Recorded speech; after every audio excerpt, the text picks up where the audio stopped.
One Live, it's the San Marino Grand Prix.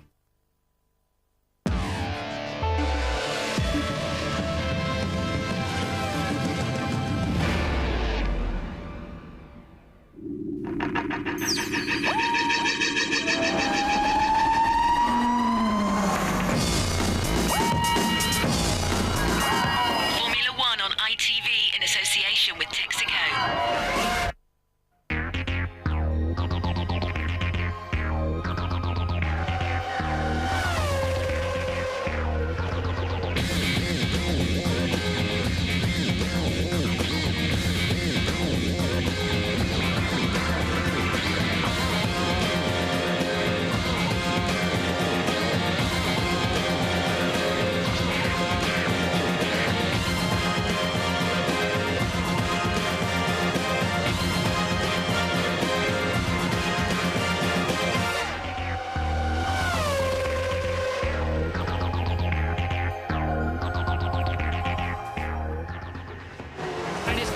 It's Coulthard coming up the inside of Michael. Either side of the Minardi, and David Coulthard has taken the lead of the Brazilian Grand Prix away from Michael Schumacher.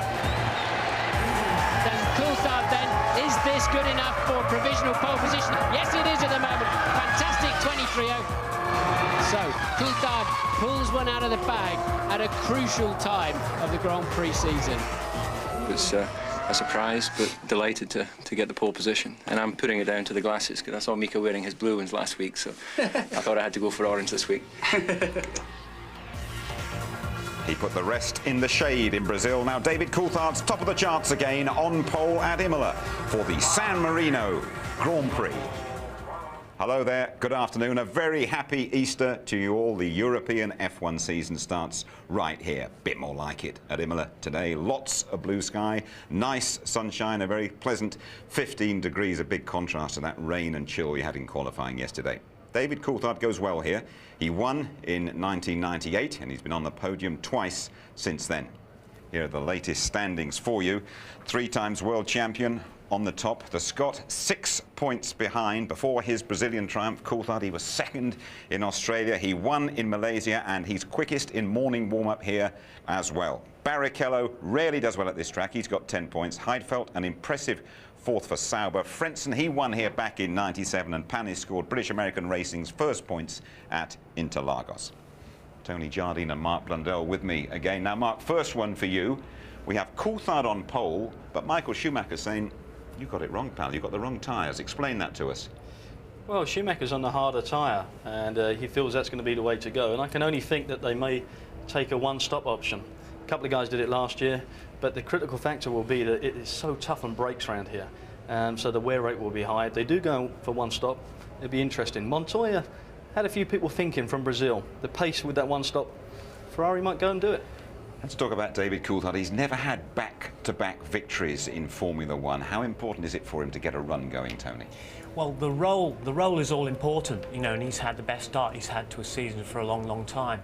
But there is a great feeling that there should be a bit more attention on his side of the garage, rather than that, you know, Häkkinen relationship with Ron Dennis, which he has to break. They're working on that. If they get behind him a bit more, I'm sure he can keep producing the results like this. OK, let's take a look back at qualifying. Michael Schumacher was trying to equal Ayrton Senna's all-time record of 8 successive poles. At one stage, Mark, it looked as though he's going to do it. Oh, tremendous lap he put together, and he's pushing very, very hard. Obviously trying to keep the Tifosi happy. A lot of pressure on his shoulders. But, you know, as much as he pushed, I don't think he was going to get it done by the end. And it was a great qualifying. It was a terrific session, wasn't it? Mika Häkkinen's been on pole here for the last couple of years, and he's put that McLaren on the front row again. But he's never won this race. He'd love to win this race, and McLaren have been very dominant here. They don't have that dominance anymore. They don't have that power advantage that Mercedes has had over the last 2 years, having to work very hard. He actually got stuck a little bit behind Michael Schumacher on his last run. When Schumacher locked up, he did the same, lost fractions of a second. Nonetheless, he's very happy with the team effort, first front row for a long time. And in overtime, Tony, David Coulthard, a lap record and pole. But the team have made a fabulous effort because they damaged the chassis on Friday. They rebuilt a new chassis up till 4 o'clock in the morning on Saturday morning. All the engineers back at working overtime as well. So a big team effort behind David. He made adjustments all the way through to the penultimate lap when he started feeling it a bit better, but he said he didn't think he could do it. And he radioed through in the end, actually said, I don't think that lap was good enough. But of course it was, and Ralf Schumacher good enough to out-qualify elder brother for a change. Yeah, well, I'm looking forward to this brotherly love syndrome. I know when I play my brother at squash, you know, I want to kill him. But let's wait and see. Ralf Schumacher's been sticking some lovely laps together in qualifying, but he still doesn't get it done by the race. You know, Brazil was a little bit of disaster, but he needs to make up for this one. Sure. Right then, Tony, you just take us through the grid, could you? Well, this is the first McLaren front row since Austria last year, so that's great for the McLaren team, great for all the people back and woking all that support.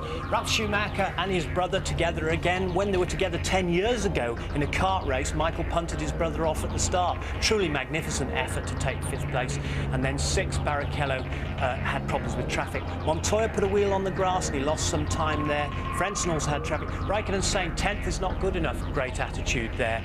And Villeneuve been headed up by Panis, so he's well behind his teammate. Irvine, new development to the Cosworth engine, a new front tyre from Michelin, not good enough yet again. And Bertie, a little crash for him yesterday. Verstappen alongside Alonso, 18th place. He said it felt like pole position. Why? He's ahead of the 2 Benettons, Fisichella there with the development of the Renault engine, and Button down in 21st place. Marquez, 22nd.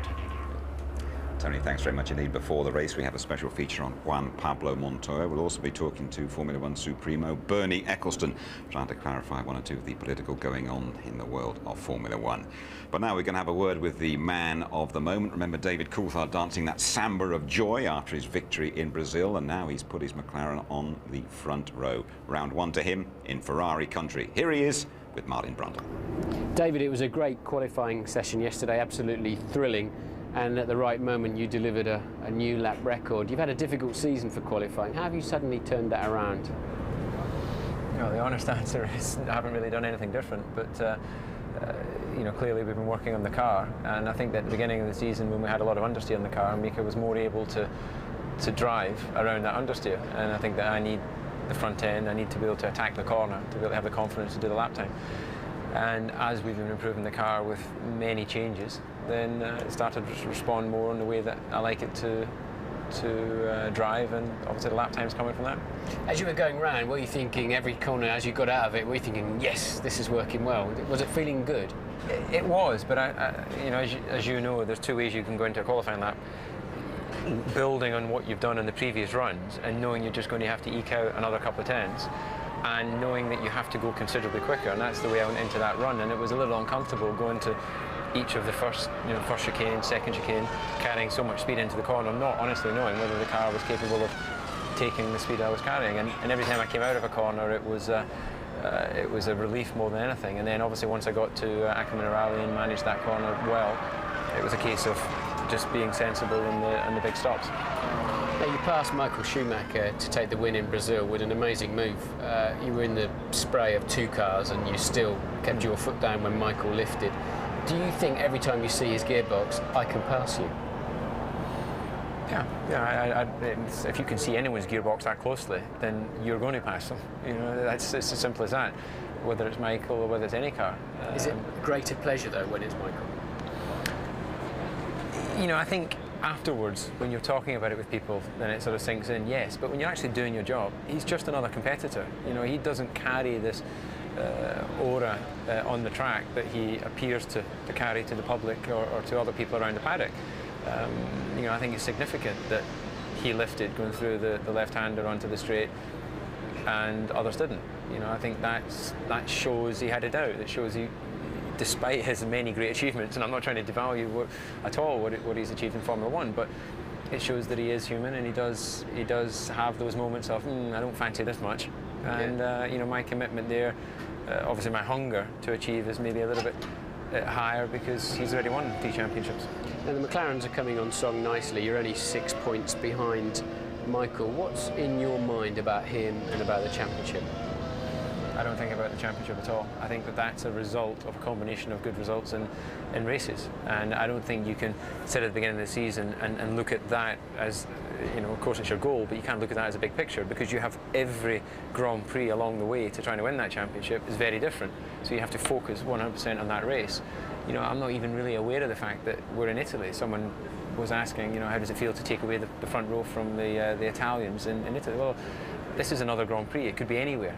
You know, when you're really focused on trying to get the job done, it doesn't matter what the scenery is. Of course, it's very red here, but it's only when you leave the track you realise that maybe you're not as welcome as some others in this country. It's a bit lively in the roads around this circuit, doesn't it? But he's making great play of the fact that he is hungrier than Michael Schumacher and the world champion lifted in Brazil. Yes, psychology game. But DC is strong in the head at the moment. He really is. And when he's strong in the head, he's going to be connected to the right foot. And this is the acid test for me. If DC gets away from this race with another win, I think this could be the beginning of building a championship. Brazil, pole, there's only one thing left for him to do, and I think he could do it. Tony, where does he stand now in the McLaren team? The McLaren bosses say they're both equal, Häkkinen and Coulthard. Some people feel that Häkkinen is perhaps a bit more equal than David. There's no question about it that they are equal number one and they get equal equipment and machinery. You can see Ron Dennis there. I think Ron just needs to give David Coulthard a big hug every now and then and say, go on son, go for it, whatever, because there is a special relationship between him and Häkkinen. There's Adrian Newey, the technical director. They're seen on Häkkinen's side of the garage more than they are on David's side of the garage. And sometimes David says he is disadvantaged on the track tactically by decisions made by Big Ron. So if he can continue this way, they get more behind him. Perhaps, as Mark says, we'll get more of this role continuing. Okay, well now let's turn our attention to the man who has taken Formula One by storm this year, Juan Pablo Montoya. Could have won in Brazil if he hadn't been taken out by the Dutchman Jos Verstappen. You'd have thought Holland would be the last place he'd visit, but that's where Louise Goodman caught up with him in Amsterdam. What was it like when you drove a Formula One car for the first time? You know, you come from a smaller Formula, when you get to drive a Formula One car, you start going faster to the corners where you think is fast. And every lap you can go faster and faster and faster, and you can't believe it. Montoya has been going faster and faster at every race this season, and as he showed us in Brazil, he's more than capable of mixing it with and beating the best drivers in the world.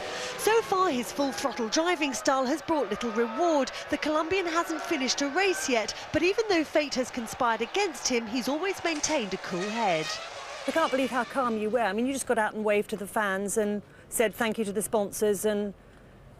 But there's nothing else you can do. What, you know, I think last year, that's something I learned in America. You know, last year, at the beginning, I was really pissed off. You know, first race, the engine blew up, you're like, oh, it's okay, it's first race. You know.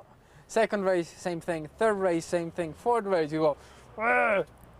Or, you know, when the engine's only last, something else breaks. And it was really frustrating. And I had to learn to keep calm because the next race will come. Last year may have been difficult, but there were plenty of good times for Juan Pablo in the US. He became the youngest man ever to win the Champ Car Series in '99, and last year added the prestigious Indy 500 race to his list of victories. I think, you know, going to America built my confidence, and coming here, I didn't say, you know, my goals never been go out the first season and, you know, beat everybody, because the car wasn't ready, tire were not ready, engine wasn't ready yet to, you know, to win. So I came to a car that is moving, you know, it's in high, you know, it's climbing to get to the top again. And I think what we're showing in Brazil, and you know, as the season is starting to get on, is that we have the potential to be up front. And you don't seem to be daunted by any of the other drivers either.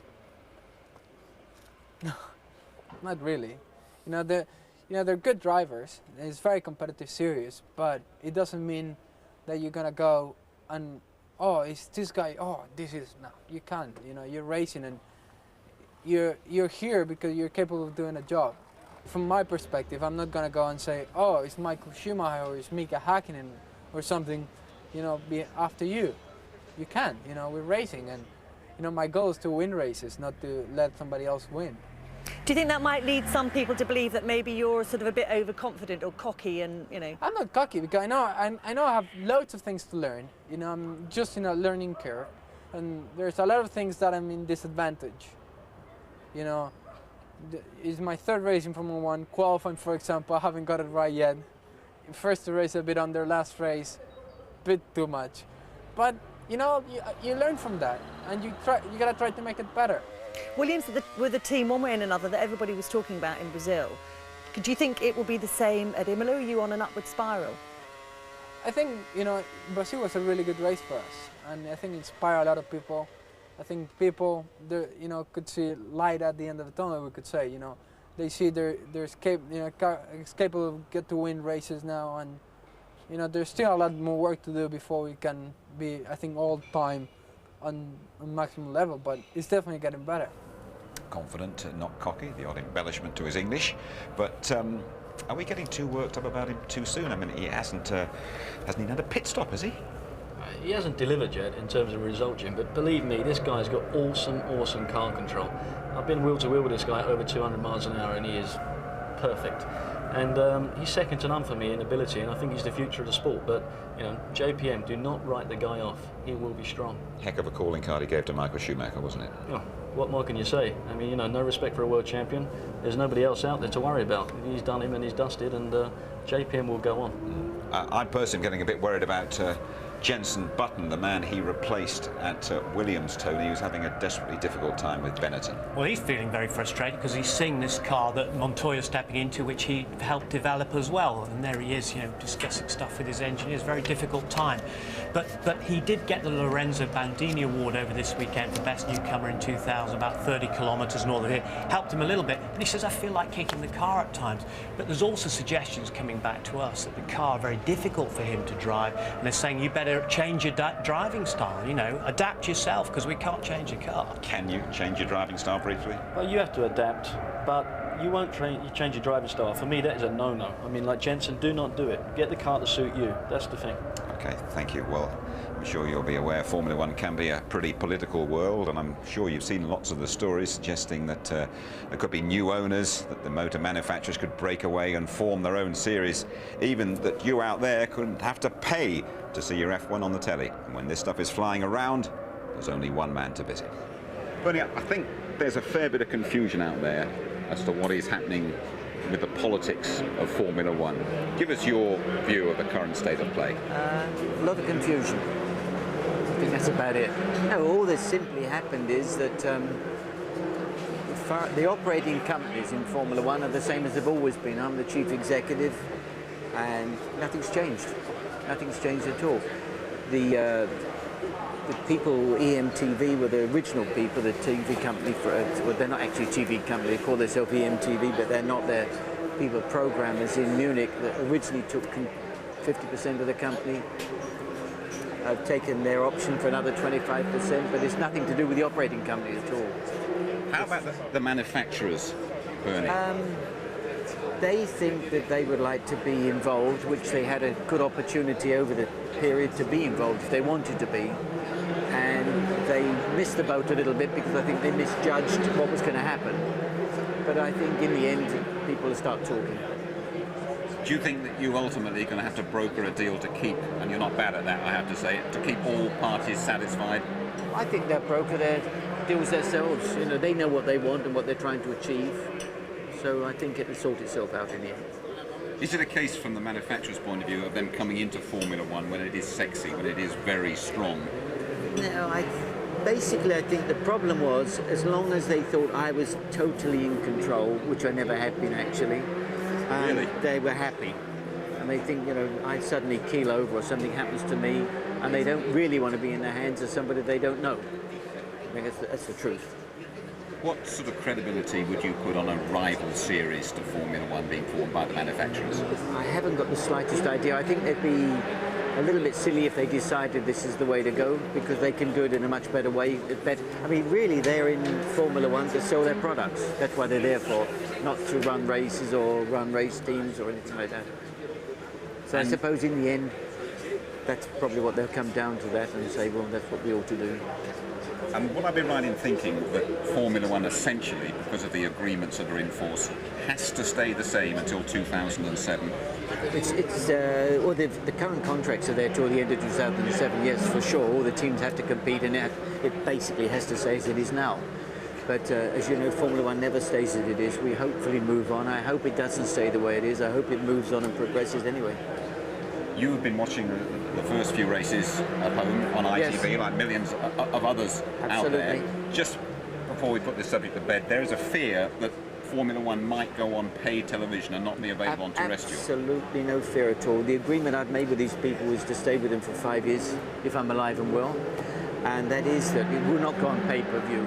That's one of the agreements. And they've committed, they said it won't. I mean, Kirsch, that are basically a little bit, they're funding the operation for EMTV. They're also a broadcaster like you. Free over air. They do pay-per-view and free over air broadcast, but their biggest, largest company is free over air television. With all these hassles going on, are you wondering about your own personal involvement in this game? No, nothing's changed for me. Everything's the same. But you stay the ringmaster, you stay in control of Formula One? Yeah, as much as I ever have been. Bernie, just finally sum up for us F1 2001 from your point of view. Going to be another good year, another good year. A few more people that can win, whether they do or not is another story, but could win races. And the little fellow in the white shirt is still going to be at the head of it all. Well, let's see. Let's see. Thanks, Bernie. Thank you very much. He'll go when he wants to, Tony, but just give us your view on things. You keep your ear very close to the ground in this sport. Well, I think the manufacturers have poured millions in themselves and they've gone, hey, what about me? We need something back about this. In order to stay in longer, if they get something back, they can justify it to their own boards as well. But the team owners and the team managers think, well, hang on, the manufacturers come and the manufacturers go. We still have to run Formula One. That's why when we're having breakfast at Jordan the other morning, all these team bosses were coming out of the motor, they're having their own separate meetings. Perhaps they're also trying to get more out of it at the same time. What is clear to me is that it's not over yet. Okay, then. If you're just joining us, just over 20 minutes to go to the start of the San Marino Grand Prix, but Tony there mentioning some of the team's views. Let's hear some of those views, shall we? First of all, talking to Sir Frank Williams, the team boss of BMW Williams. It must be clear that the Concord Agreement, which binds the FIA and the promoter and all the teams, does not expire till 2007. It's a long way down the road, so I do think that talk of a different series today is really premature. It doesn't bother me at all. It's not 100% clear yet what has to be changed, what should be changed, what could be made better. But everybody has the same interests, is to keep Formula One as an interesting platform, as it is for a long, long time, because that's the only way that we all kind of get out something out of this business. I've seen other series where many manufacturers have been involved and have basically killed the series. I only can hope that we find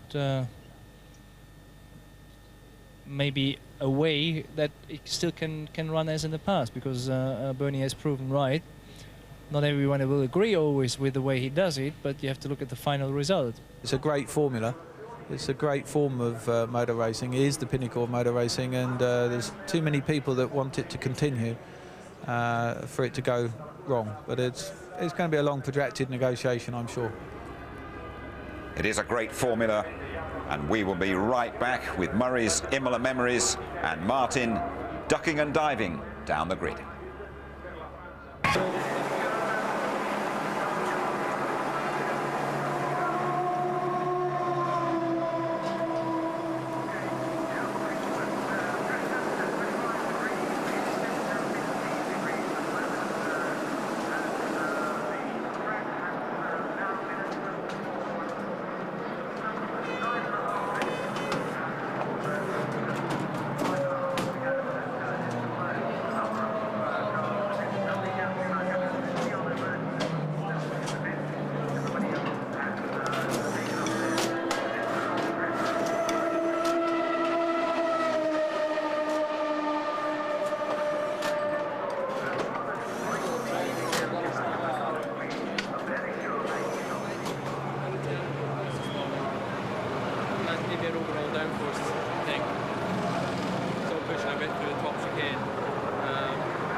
caso. Rory Byrne, Ferrari designer, a man who probably never sleeps. Every week, every Grand Prix, we seem to have new noses on your Ferraris.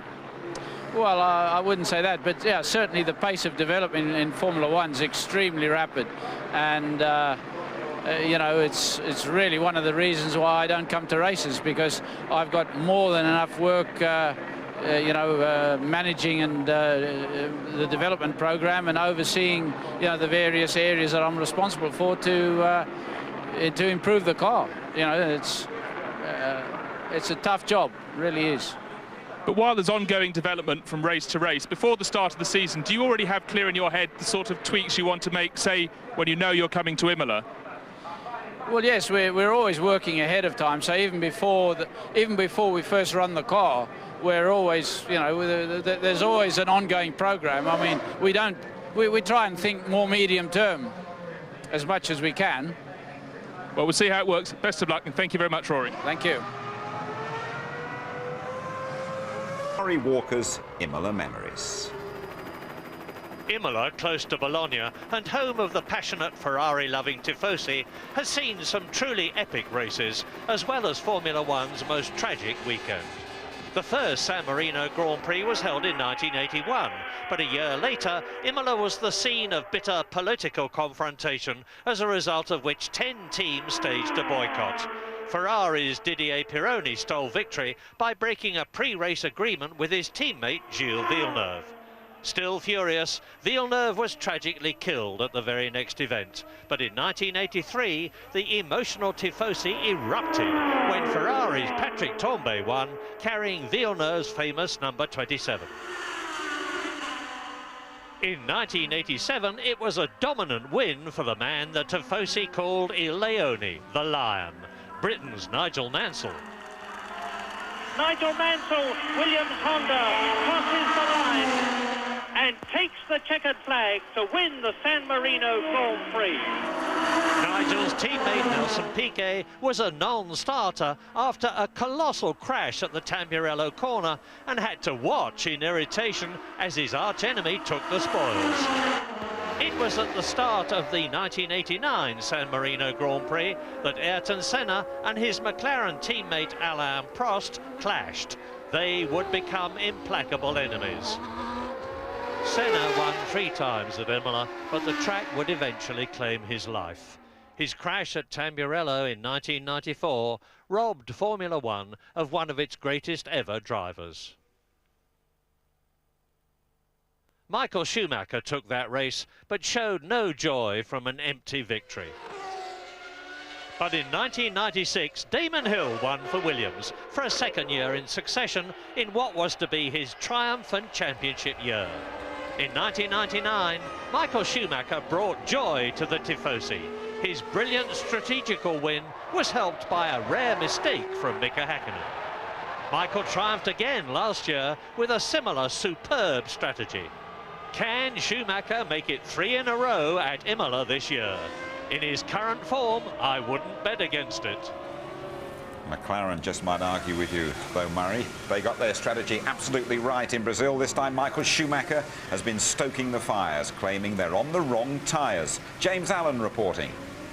Well, when Ferrari took that gamble on the harder Bridgestone tyre, they knew it was going to hurt them. They knew they might well lose the front row grid slot, and of course they did. And with it went the tactical advantage going into today's race. This place in general is a 2-stop circuit. The thing is, no one really knows how long these softer Bridgestone tyres, which the McLaren team are using, how long they're going to last. Ferrari might choose to use the harder tyres to run some slightly longer stints. Time will tell, but don't rule out this guy here. He's my dark horse for the race, Ralf Schumacher. Those Michelin tyres have been running extremely strongly, and he could really put up a challenge. The key moment of today's race is going to be the middle stint, going into that second pit stop.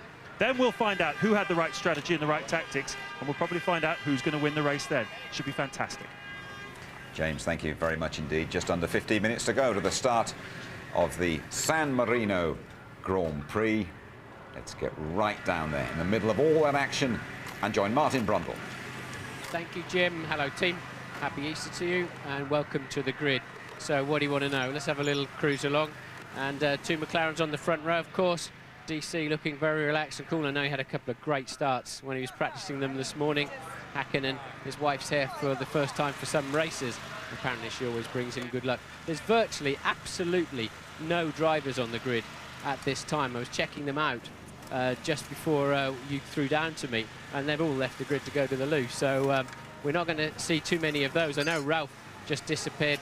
We got I mean, look, it's a complete zoo on the grid here. You can virtually see absolutely nothing at all. But the crowd are remarkably calm. I know there's low numbers here today, and because it's Easter Sunday, but there's no real buzz that you normally get around here. But here's a man we can probably talk to. EJ, you were looking so good in Brazil, and then it all fell apart at the lot. What is this on here?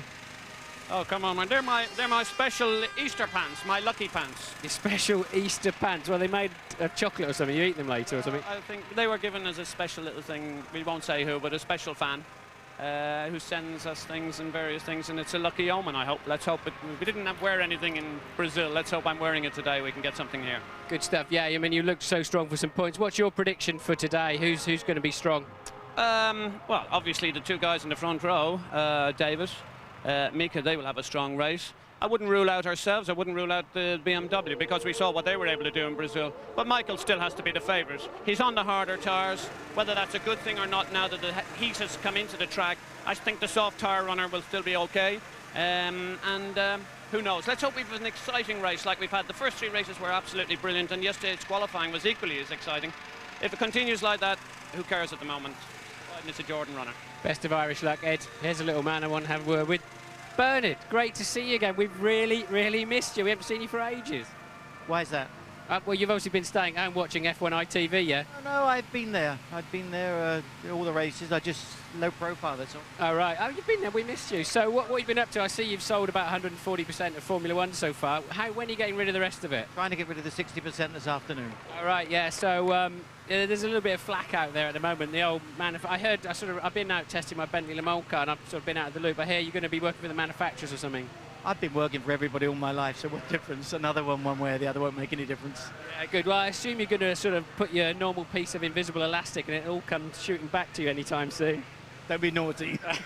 All right, good stuff. It's good to talk to you, Bernie. And look, don't leave us in a hurry because it'll all fall apart if you're not around. Thanks a lot. Thanks. Cheers. OK, I think that's probably enough from the grid. The Ferraris are here very, very late, and I'm going to throw you back to the studio. Well done, Martin, our big Easter bunny, down there in the zoo on the grid. Jacques Villeneuve is looking to put things right, I would think, Tony Jardine, wouldn't he, in this race after a pretty miserable qualifying, Villeneuve? Yeah, he said it didn't come to us at all, but Panis is ahead of him, and he won't be happy about that. He went a little bit too early, and Craig Pollock was complaining about the team going out too early in qualifying as well. But strong with the Honda power, and there's Niki Lauda. And Eddie Irvine, your mate. Edmund Irvine, yeah. The interesting thing with Jaguar at the moment is the Niki Lauda, Bobby Rails situation, and it's a real power play. But I'm interested to see who's still going to be there at the end of the season. They're having a miserable time with that car, aren't they, at the moment, Jaguar? Who, Mark, though, do you think has got it right with these tyres now? It's warming up nicely. It's going to be a lottery in some respects. I mean, you know, the problem is that the soft tyre is good in performance and will be good as the rubber gets laid down on the racetrack. The performance will get enhanced. But durability-wise, we might see that a harder tyre comes through, and as we say, we might see a Ferrari going for a one-stop strategy. We've seen it early on, and it could play off. Well, that's a bit more like it. The Tifosi here, greeting, of course, the first Ferrari individual world champion back in Italy for 21 years. 1 or 2 gaps out there. The Catholic Bishop of Imola has said don't come to the race on this particular day, and there's a bit of a ticket scam as well. 12,000 tickets have gone missing, but Tony, no shortage of enthusiasm among that little lot. No, I mean, this is the heart of Emilia-Romagna territory. They're a different set from the set of Tifosi that go up to Monza as well. They're a little bit quieter than at Monza, where they scale the fences and hurl missiles and things like that, but they're here for Ferrari. But unfortunately, when they read out the qualifying times yesterday, the crowd went silent. They don't understand the situation with the tyres. Right then, well, David Coulthard ran the show here back in 1998, pole position and race winner. Are we in for an action replay? Will Hakkinen find the sweet spot at a circuit where he's never flourished? Who has chosen the right tyres? Can Michael Schumacher deliver for those Tifosi once again? Could it be Ralph's day in the Williams? Never discount Trulli, Montoya or Barrichello. The San Marino Grand Prix is next.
Ross Brawn, an unusual position for you at the start of the race. Your car's not on pole position. How much is that going to affect your race tactics? A little bit. Yeah, I mean, obviously you're dealing with more possibilities. Obviously in pole position, you're more concerned about one or two cars around you. Unfortunately, back here, you've got a bigger number of considerations to make, but we'll see. Now, Michael's there on the harder compound tyre. Does that mean that he's more likely to do a one-stop strategy, or are you going to send him out with a heavy fuel load and then play it by ear? Because it doesn't look as though we're going to have any rain to alter your tactics. I don't think there's any rain, but I couldn't possibly tell you any more than that. Oh, it was worth a try. Thanks, Ross.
On a beautiful spring day in Ferrari country, Imola, not far from Bologna in northern Italy. Watch out for a super competition after the race.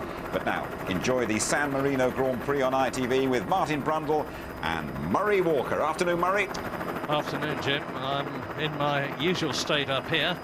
High tension, heart beating like a trip hammer, whatever that is. Well, 4 degrees on Thursday it was when we arrived here. Very, very much anorak time and raincoat time. Look at it now, blazing sunshine, blue skies, 14 degrees, and that is good for Michelin. Now, the Michelin tyres go better in the heat. Look at Brazil. They were really, really worried on Thursday, Friday, and yesterday to a great extent. They're much happier now, especially master Ralf Schumacher, third on the grid. It isn't actually the first time he's qualified in Formula One ahead of his brother Michael, but it hasn't happened very many times. Now, the prospects for the start here are absolutely incredible. There he is, David Coulthard. The last time he was in pole position here at Imola, he won the race, 1998. Mika Häkkinen, there he is, really on the boil, totally focused. Wife Air here to provide the support that he finds so very, very helpful. And behind them, with arguably the greatest power of all, the BMW engine in the Williams, Ralf Schumacher, ready, he hopes, to burst through at the start, take the lead, take advantage of his tyres and get away.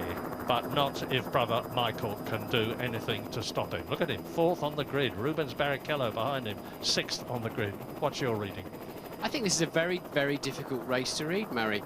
Clearly the McLarens are working better, as we've seen in Brazil too. Ferrari on the harder tyre, we know the only team to go that route. I think the dark horses are very much the BMW Williams on their Michelin tyres. The Jordans, Eddie said watch out for our men, but I think they'll be keeping a watching brief rather than really getting in the thick of the action. And because of the wet, dry nature of the weekend, I don't think anybody absolutely knows for sure. Michael's been supremely confident that he is on the right tyre and everybody else is on the wrong tyre. That may prove to be the case as the afternoon goes on. Track temperatures are up, but it's not a significant factor, I don't believe, at this time. So really difficult to call. Who might be one stopping in there? I'm sure James has taken you through some of this already, but Montoya must be the biggest candidate to do that down there in 7th place.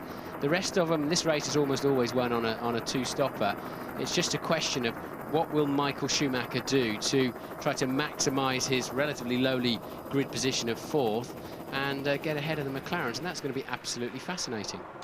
Yeah, let's just remind ourselves what this 1-stop, 2-stop, 3-stop stuff is all about. I've had it suggested that teams like Arrows, and Jos Verstappen is down 17th on the grid, his teammate Bernoldi 16th, as we look at Michael Schumacher, might even go 3 stops, because by so doing you can start off with a much lighter fuel load, take advantage of that to get ahead of the people who are on a heavier fuel load in front of you, and if you've timed it right, it can work out well at the end. I would be very surprised if that happened. As Martin says, everybody last year that mattered did 2 stops, but you never know, especially with Ross Brawn, the Ferrari tactician, and Michael Schumacher, his ally in the cockpit, because they have pulled some flankers in the past which have been brilliantly successful.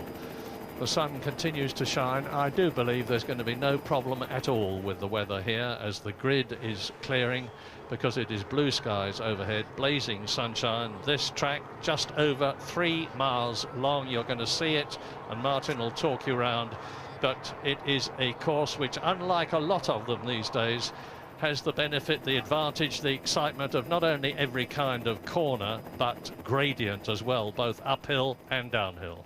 Yes, and it's an anti-clockwise circuit, an unusually pole on the left-hand side here, although it's a left-hander first, because it's bumpy, particularly down the right-hand side of the track. The line tends to be all the way down the left, so pole position man gets the cleanest side of the racetrack. And of course that's David Coulthard, and they'll all try and lay a little bit of whatever type of rubber they're on down on their grid hatching to give them a bit of extra bite next time around.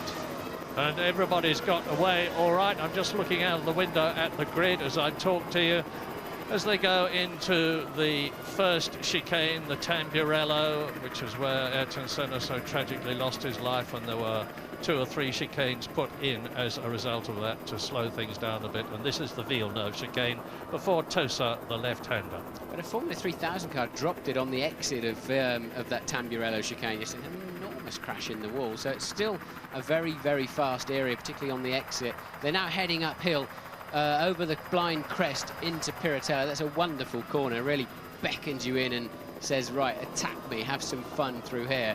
And a Formula 1 car works beautifully, and then just falls down. There's a much steeper hill than it appears there from this helicam shot. That first Acqua Minerale can be a bit tricky. A lot of people get caught out there. It's a little bit bumpy on the way in. Later in the race, a bit tired, or your tyres a little bit used and second hand, it's easy to run wide through there, and then you're guaranteed to have an accident and stay in the gravel trap. Then the high chicane, the Variante Alta, and a new patch of tarmac in there a couple, 3 years ago, just on the exit.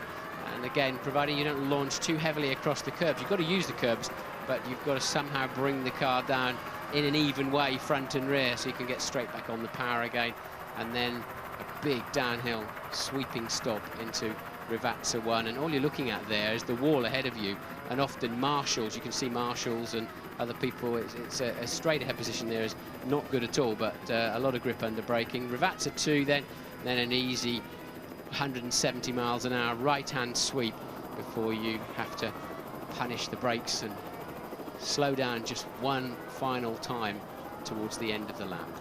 Yeah, David Coulthard starting, well, he's well ahead at the present moment, but he'll slow down because the last thing that he wants is for the grid to take a long time to form. 22 starters. Yes, I think David's probably arrived at his grid slot a bit too early there. He really needed to back that pack up. He's going to be an awful long time sitting on pole position.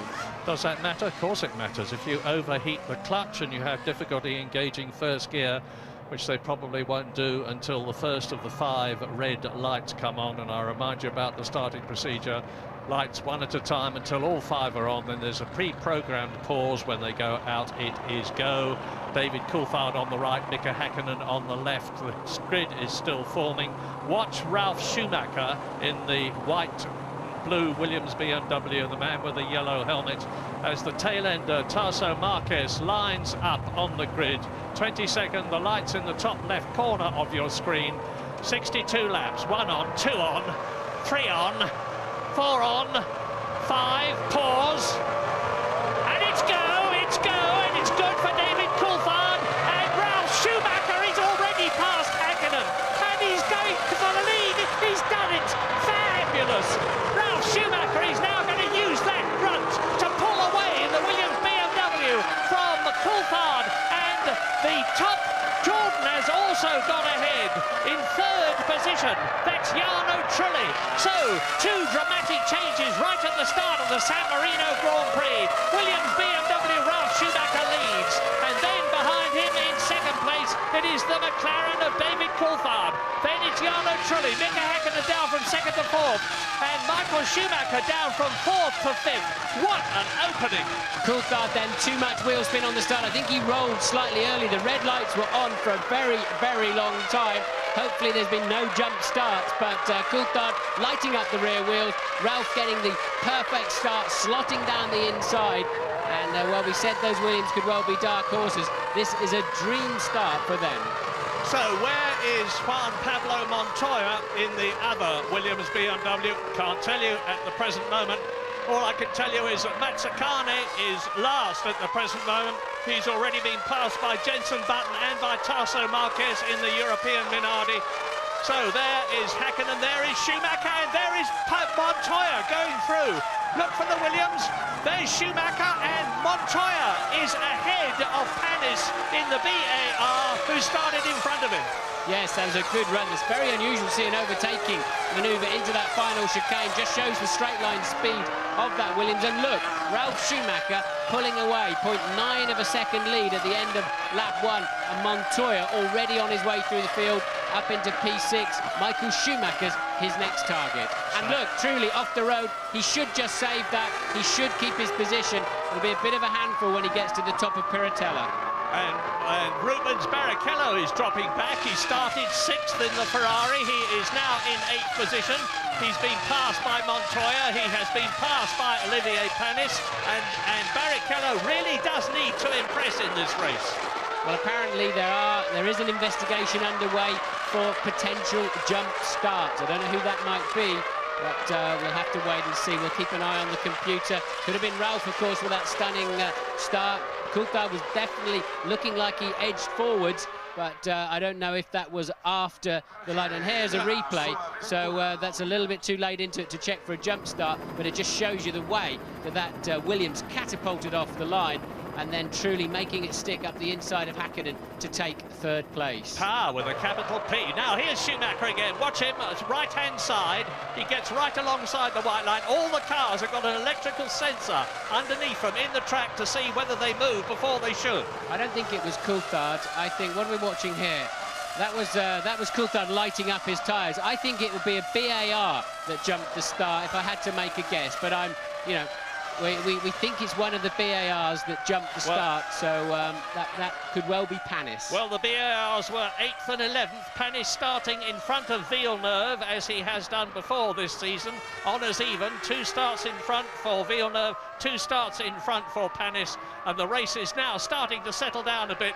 Ralf Schumacher has obviously made the fastest lap of the race. It's early days, we're on lap 3, but already he is leading David Coulthard from pole position, Coulthard, by 1.4 seconds. Jarno Trulli is 3.6 seconds. Look at the gap down there as the Williams BMW streaks away, and in 4th position it's Häkkinen ahead of Schumacher and Montoya.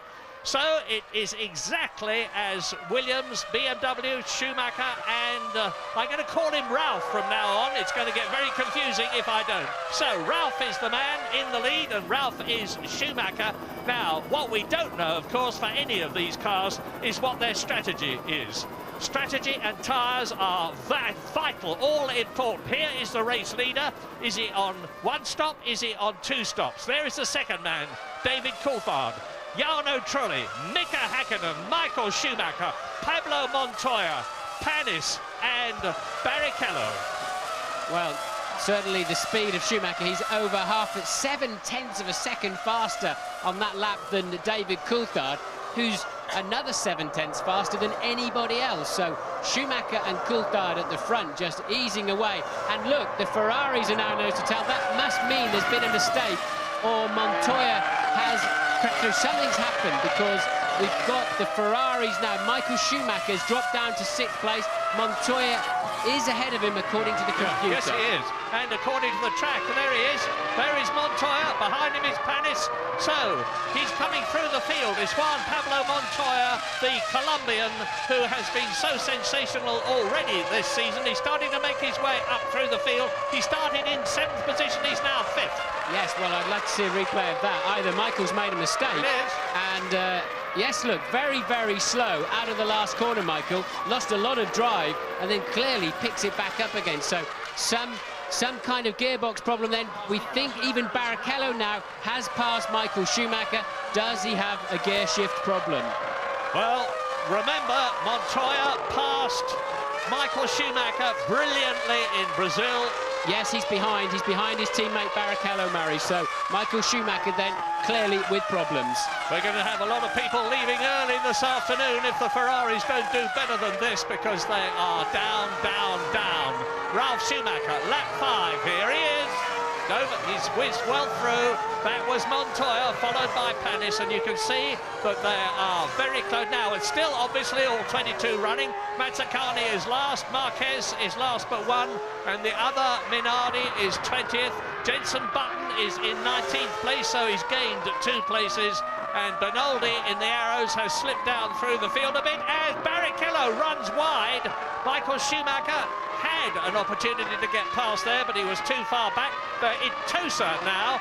That's about an 80-mile-an-hour corner, climbing up towards the Piratella, which they take at about 100 miles an hour, and then start to drop downhill over the crest now. Here is Ralf Schumacher, nearly a 3-second lap, 3-second advantage over David Coulthard.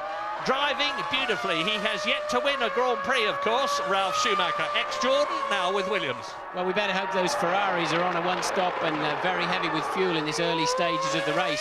The optimum stop point, as I understand, is about lap 32. I think they'll go further than that if they are 1-stopping, but at the moment they're 7th and 8th and already 11 seconds behind this man, Ralf Schumacher, your leader.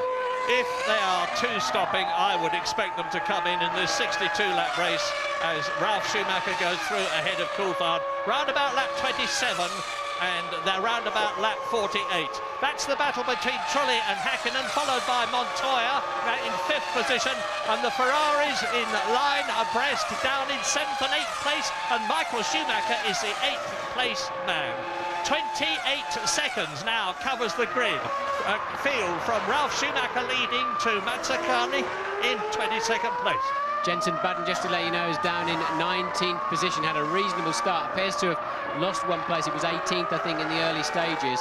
So now Barrichello collected himself up after that small mistake, homing in on Panis, but no information yet on who jumped the start, if anybody. Well, there are a lot of glum faces round me. We're in one of the grandstands opposite the garages, and there are thousands of Italians around us, very quiet and looking at very, very unhappy, because after all, Michael Schumacher had already won 6 races on the trot.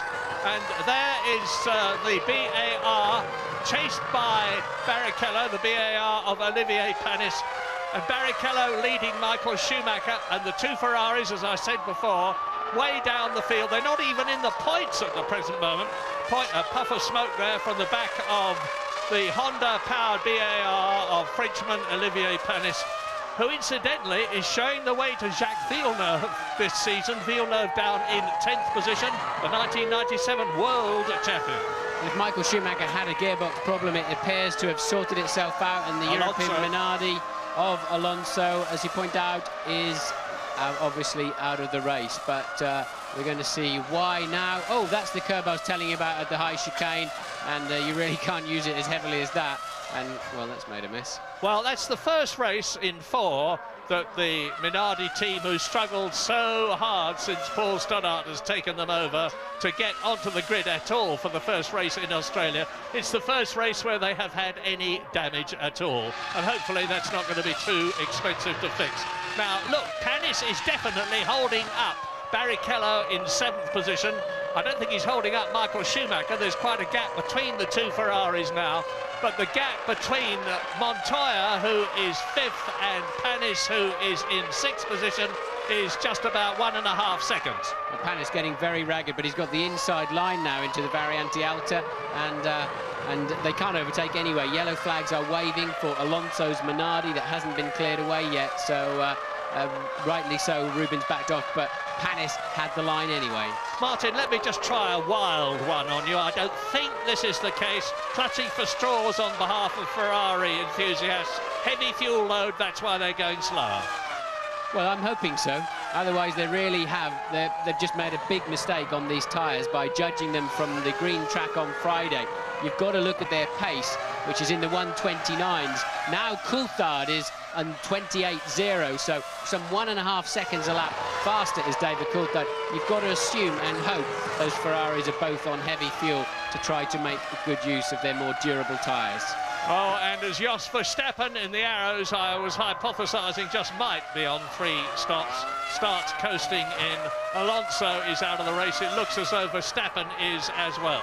And look at little Raikkonen there in the Sauber, hanging on with his Ferrari, customer Ferrari engine there, hanging on to the 2 works Ferraris of Barrichello and Schumacher, of course. So Raikkonen then is in 9th place. Coulthard has now closed that lead down, Murray, to just 2.2 seconds. Right, here are the top 10.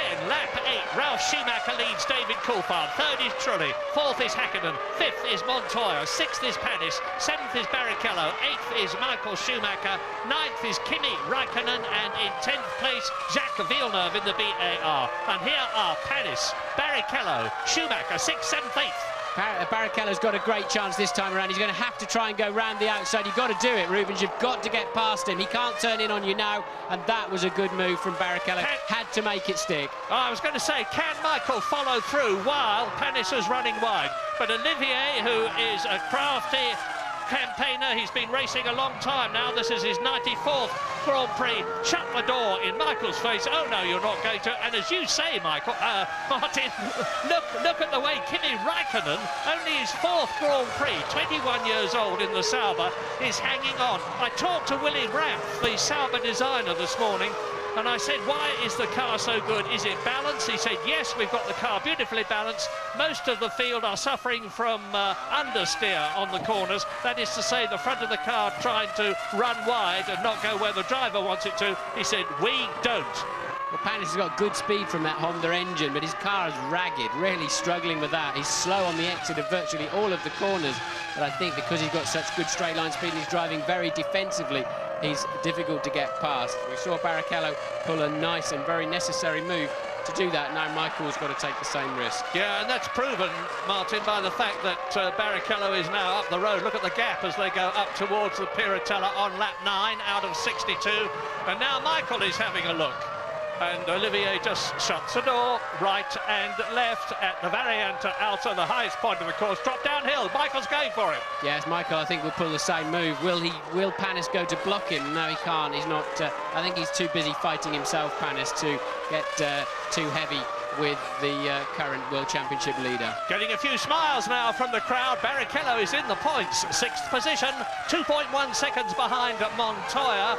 His last lap was marginally slower, but then he didn't have a clear track. Now he has, and he's going for it. And Ralf Schumacher has just made the fastest lap of the race, 1 minute 27.554, compared with the lap record of 1:27.5. So he's just 0.2 of a second off Frenson's all-time lap record here on this circuit, 1:25.5 in the Williams. Yes, it's a 25.5 then is the outright lap record, but Coulthard in second and Ralf Schumacher in first. They are just leagues ahead of anybody else in lap time. They're just about 2 seconds a lap faster now than this man truly, and Häkkinen then is getting held up at a similar pace. So Schumacher, Ralf that is, and David Coulthard waltzing away with a 12-second gap up front. Jarno Trulli in 5th position. That is an improvement there he is, an improvement of 2 places on his grid position for the start of the race. Jordan's doing very, very much better this year in comparison with last year, because they are, after all, in 4th position in the Constructors' Championship, behind Sauber, notably, in 3rd place. Ferrari and McLaren, of course, 1st and 2nd, with 15 points behind them. Schumacher, Ralf leads. David Coulthard 2nd. A big gap between Coulthard and Trulli, a big gap in Formula 1 terms, a very big gap, 10.2 seconds. And Ralf Schumacher, the man who has 14 years of karting experience behind him, where it's real cut and thrust, wheel to wheel, devil take the hindmost stuff, is revelling in it. We're revelling in it. You can join us soon. We're going to a break.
It's hot at Imola, hot in terms of temperature, starting to get that way, and hot in the race. Ralf Schumacher still leading David Coulthard, and now the fastest man on the track, Ralf Schumacher, that is, 1.7 seconds. Jarno Trulli in the Jordan is still 3rd.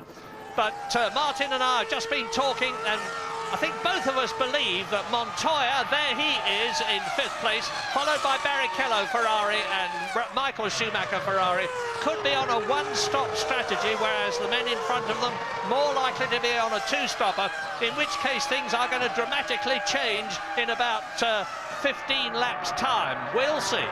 Yes, but of course, if you say it takes about 28 seconds to make a stop, already by lap 12, they are some 20 seconds behind, so it doesn't look like it's working out at the moment. Hakkinen getting a bit ragged out of Toza. He's been in the dirty air of that Jordan through all 12 of the laps, and I think really struggling. Hakkinen out of position, I would say, but it's a wonderful duel up at the front.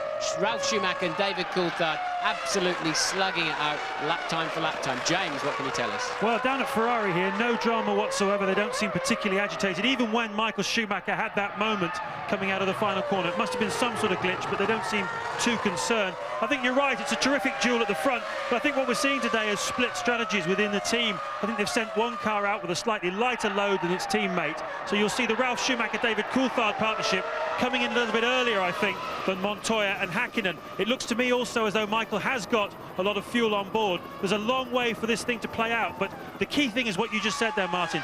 Michael is 20 seconds, Michael Schumacher, 20 seconds behind the leaders already after just 10 laps, and he really has got his work cut out if he's going to make a one-stopper work for him today. Well, we're on lap 14, and I'm going to give you the gaps now so that you can take that into account. Schumacher Ralf is 1.8 seconds ahead of Coulthard, 17.8 ahead of Trulli, and you can see on the caption there what the others are. So now let me take you back to the track as you look at Montoya, Juan Pablo Montoya. You saw him talking to Louise Goodman on that Amsterdam trip. He really is an extremely nice, very balanced chap, and he's getting a bit major grip on Formula One. Yes, they've dropped Kimi Räikkönen now off the back of the two Works Ferraris, because we saw Schumacher and Barrichello make the move into Rivazza 1. Räikkönen's not been able to pass Panis, and he's tucked up behind him still. They've fallen over 6 seconds behind, which is a great shame. So it's given the Ferraris a bit of breathing space in 6th and 7th place. Lap 14, Coulthard having another attacking mode. He's quicker in that first sector than anybody regularly. He's got the car set up extremely well. He's been working with his mechanics. They had to rebuild the car after the first day's practice because he had gone off and damaged it. They were here until 4 o'clock in the morning, the McLaren mechanics. Back again just a few hours later to do the usual stuff that they have to do for the qualifying and other practice sessions. And look at the way they are closing up on each other now as coming towards us, Trulli, Hakkinen. We're riding now with race leader Ralf Schumacher as he laps Tasso Marquez in the Minardi, the European Minardi, on lap 15 out of 62. Yes, and what's interesting is Ralph's quickest through the longer, twistier middle section, which suggests his tyres are very much in good shape, and he's able to pull now about 0.3 of a second out of Coulthard through this part of the racetrack, Acqua Minerale, and up through the top chicane. So that suggests that Schumacher's car is in very, very good shape. He said yesterday, I just hope it's not wet during the race. We're going to be in real trouble if it is. Well, it's 26 degrees now. It's getting hotter all the time, and the Michelins love the heat. Michelin is still feeling their way back into Formula One, feeling their way back very successfully, I might say, because this is the 4th race of the year out of 17, and they are leading it at the present moment. And Montoya in the other Michelin-shod Williams is in 5th position. They are very much the stars of the French manufacturers' teams. Curiously though, look, Michael Schumacher's only just hanging on to the back of this pack, isn't he, Murray? He really is struggling to match the pace, only by a few fractions of a second per lap, but he's just hanging on. He's not really joining the party. He did his usual trick just before the race of sitting impassively in the car while they were working out on the back of it.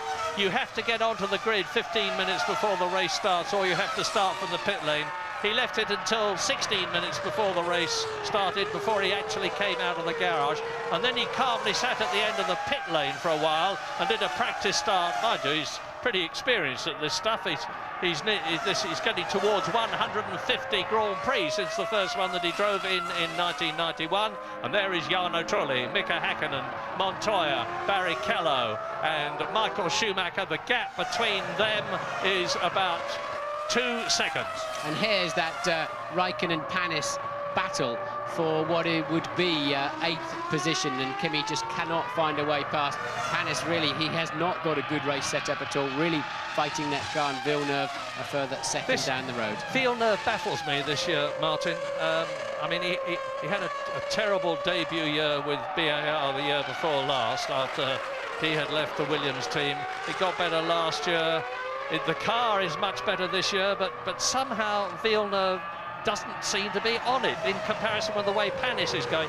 Could it have something to do with the after effects of that colossal and terrible crash he had at Melbourne in Australia? Don't think so. I think he's just struggling to really get the car hooked up. Panis is doing a particularly good job. He's not doing much for Jacques Stock at this time, that's for sure. But you know, this was one of Jacques' great drives last year at this racetrack. Tremendous drive to finish 5th, a charge all afternoon, but he hasn't got the car to his liking so far. Lap 17 now, and the gap is extending, getting bigger between Ralf Schumacher and David Coulthard. 2.1 seconds, as again David Coulthard goes fastest in the first sector. It's very much a battle between the Williams BMW and the McLaren Mercedes. Let us not forget that McLaren are powered by that mighty Mercedes-Benz engine, which is made by the Ilmore concern at Brixworth in England.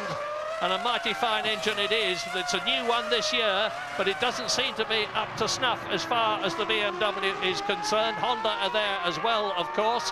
In terms of engine, we've got BMW leading, we've got Mercedes-Benz second, we've got Honda in 3rd position in Jarno Trulli's Jordan. And the Italian Jarno Trulli is now nearly 21 seconds behind Ralf Schumacher. Jordan lost a lot of their key personnel over the winter. They got an enormous amount of strength and depth. Here is Ralf Schumacher crossing the line. David Coulthard holding that watching brief in 2nd place. They are now on lap 18 out of 62. Yes, and a new fastest lap, as you can see, for Ralf Schumacher. That was 4/10 faster than David on that last lap, so the gap now up to 2.6 seconds, and Ralf very much putting a spurt on in this sector of the race. We're going to take a short break.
Impressed with Jarno Trulli. I'm impressed with Jarno Trulli. He's in 3rd place at the moment. He's holding it very strongly. The highest that he's ever finished in a Grand Prix is 1 second place in his career. He's going well. The Jordan is quick, the Jordan is reliable. They're benefiting from their association with Honda. You're looking now at Jarno Trulli. There he is 3rd, ahead of Mika Häkkinen, who can't do anything about him. Montoya can't do anything about Häkkinen in front of him. And here is a replay of a very bizarre accident that happened to Kimi Räikkönen, who was sitting in 9th place. I can only assume it's some kind of suspension failure. He went off all by himself going up the hill. A very, very strange accident. Never seen a car in the wall there ever, not even in the rain. It's an impossible place to go and crash. But up front, Coulthard's really had to step back on it. Ralf Schumacher put in some blistering low 1:26s, and Coulthard appeared as if he couldn't respond initially. Now he's also got down into the mid-126s. The current lead, Ralf Schumacher, is 3.4 seconds over David Coulthard, and it really is a slug at the front. They're just going for each other. They've got some 25 seconds over the third-place man, truly. And Jenson Button then in from 17th place for what is a very early pit stop, if that's a scheduled stop. Yeah, yeah, it is. It looks like a scheduled stop. He's come on and taken on some new Michelin tyres. Lap 27 was when I was expecting the first people to come in. It's lap 20. But since we're just about 1/3 through the race, lap 21 out of 62. Here are the top 10 with gaps. Ralf Schumacher leads Coulthard by 3.5 seconds. And Trulli, who is third, by 25 seconds. Häkkinen, who is fourth, by 27. Montoya, who is fifth, by 28. Barrichello, who is sixth, by 28.5. Michael Schumacher, who is seventh, by just under 30. Panis, who is eighth, by 40 seconds. Jacques Villeneuve up into 9th place, 41 seconds behind Ralf Schumacher. And in 10th place, the second Jordan of Heinz-Harald Frentzen. Now, I really am expecting things to change after the first round of fuel stops. I'm expecting some of these people that we're looking at right now, as they are strung out along the circuit, with Michael Schumacher not making any headway at all on Rubens Barrichello. I'm expecting things to change, because I'm expecting some of them to go through when the others do their one stops. We'll have to just wait and see what that is. Rubens Barrichello, incidentally, who has had a lot of criticism from other drivers, particularly Ralf Schumacher, on account of the fact that there have been comings together with his Ferrari in every race this year, needs to finish well up in the top 6, and at the present moment he's only in 6th position, and James Allen is in the pits. Yeah, I've switched over now to the McLaren garage, where there's a bit of gloom on the part of Mika Häkkinen that he's being held up, and all the cars behind him as well, Montoya and the two Ferraris, being held up by Jarno Trulli. It's not something they expected for Trulli to be so far forward. Obviously, it's increasing the sort of disparity between the top two runners, Ralf Schumacher and David Coulthard, and everybody else. The picture is not quite as it seems at the moment. Obviously, Ralf and David are making hay while the sun shines, but the first round of pit stops for those two is going to be around about lap 23 to 26. There's a lot of subtle variations going on in fuel load, different versions of two-stop strategies. There's a long, long way to go in this race. It's very, very finely poised. Lap 22, let's just consider 1/3 of the way through the race the implications for the World Championship. David Coulthard is in a strong position because he's 6 points behind Michael Schumacher at the present moment. You're looking at Barrichello in 6th position, and David Coulthard is currently on 6 points for 2nd place. Michael Schumacher is currently on no points for 7th place. So if things stayed as they were, and they're not going to, believe me, David Coulthard would be tying with Michael Schumacher at the end of the race. Well, Benetton, the third Benetton we've seen in the pits. You saw Jenson Button stop for a second time while James was talking about some race strategy. Clearly some kind of refueling problem for Jenson Button's car, but this is very, very early and only compounds the misery, I'm afraid, of the Benetton team currently running down in 14th and 18th. I'm not sure I completely subscribe to the idea that Trulli's holding everybody up. No, so Häkkinen is some 1.5 seconds behind him and lapping roughly the same pace. Clearly it would have damaged Häkkinen's tyres a bit earlier on in the race, but he's not. Look, there it is, you can see for yourself. Not exactly climbing all over his gearbox, is he? No, there's Räikkönen being taken home on the back of the motorbike. No, I'd second that. I would say that Jarno Trulli is driving an absolute blinder of a race to stay the way he is, ahead of Häkkinen, Montoya, Barrichello and Schumacher. And down there is Ralf Schumacher leading the San Marino Grand Prix. It's nice to have a look at him because he's out on his own. He's nearly 4 seconds now ahead of David Coulthard, driving a calm, cool, calculated, immaculate race making the most use he can of that BMW power and the tyres that he's got and his own experience. And he is seemingly on his way to a debut victory in Formula One. But in order to do that, he's got to do another 40 laps. Into the pit lane comes Tasso Marquez. He has not retired, as you can see, in the European Minardi. I think it's very significant what's going on at the front of this race. Remember, had it stayed dry and with no problems in the previous Grand Prix in Brazil, either Ralf Schumacher or Montoya, either of them could have and would have won the race. So I'm absolutely sure that you know, we're looking at that. So Michael Schumacher, I believe, he's got a front left puncture. So a miserable afternoon continues for Ferrari, and luckily he knew there was a Benetton coming around the outside in there. Michael's going to lose half a minute on this. Hopefully it won't delaminate Murray and start ripping the suspension. But there you can see a punctured left front, and he's got to go carefully such that doesn't do further damage. Well spotted. Was that instinct, or could you really see it? You could just see the car was hanging low on the left front from the overhead shot. Incidentally, we may have a look at the magic front brakes on the Ferrari. They've got some special combination of circumstances as a result of which there is far less wind resistance. But anyway, that's all academic. It looks as though Michael Schumacher is going to have to do another of his classic recoveries if he's going to go anywhere in this race. And look, the people he was running with are right down at Tosa, and he's cruising around Rivatz's at the far end of the circuit. He's already half a lap behind, and that's not going to help his championship chances at all. So, looking good for David Coulthard. Even if he just finishes second in this race, he would be tying for the lead of the World Championship with Michael Schumacher, assuming Schumacher does not finish in the points, but he's going to struggle, even Michael Schumacher, to do that. Now, the Ferrari team already, they're going to attack the car. Up goes the front, up goes the back, on goes the fuel filler. Obviously, they're filling up and changing all the tyres and wheels at this point. Force majeure, they've got to do it. He's a long fuel stop. 12 seconds, 13 seconds nearly, and out he goes. And Michael Schumacher, as he goes by, that's Tasso Marquez. So now Michael Schumacher is running last, 19th and last. Retirements from Kimi Raikkonen, Jos Verstappen and Fernando Alonso from the San Marino Grand Prix. 16 left out of the 22 who started. You've just seen and are now seeing Ralf Schumacher in the...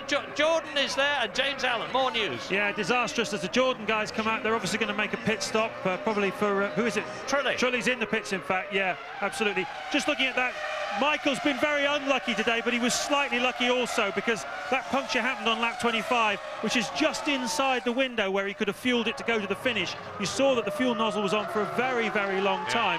It's been a very strange afternoon for Ferrari. They made a mess of things in Brazil. They got the setup of the car wrong, threw away the race. They've had a terrible time so far. Heaven knows where this will get Michael. He's got a lot of ground to make up, but I do believe, guys, he's fueled to the finish. Repeat this after me. Nothing stays the same in Formula One for very long, and you're getting a marvellous demonstration of that now. Ralf Schumacher leads, David Coulthard second. Jarno Trulli has been into and out of the pits, and you're looking at Rubens Barrichello now, fighting in 6th position. The points, he's on 1 World Championship point at the present moment. Yes, Coulthard just taking a second out of Ralf Schumacher's lead last time around, but I think it's because they're in traffic, as you watch now. Hakkinen, Montoya and Barrichello once again pretty much line astern, aren't they? So Coulthard then, he's now going through the traffic, and that's Michael Schumacher. Schumacher out, touring in. All the body language and everything. James, you're on top of it. Absolutely extraordinary. The Ferrari guys weren't ready for this at all. There was suddenly frantic activity in the garage, and Michael Schumacher obviously has sustained some damage on that car, and as a result of the puncture, and a catastrophic afternoon for Michael Schumacher comes to an end. Well, it's his first retirement for about 10 races, and he's been right up at the top in all of them. It has to come sometime, even to 3 times world champion Michael Schumacher. Yeah, but that was curious. He came in, and clearly nobody's expecting him. He wasn't on the radio, and he sort of swerved into the middle of the pit lane, almost like it was a free practice session. Luckily, somebody else wasn't making a pit stop at that time, which they could so easily have been doing.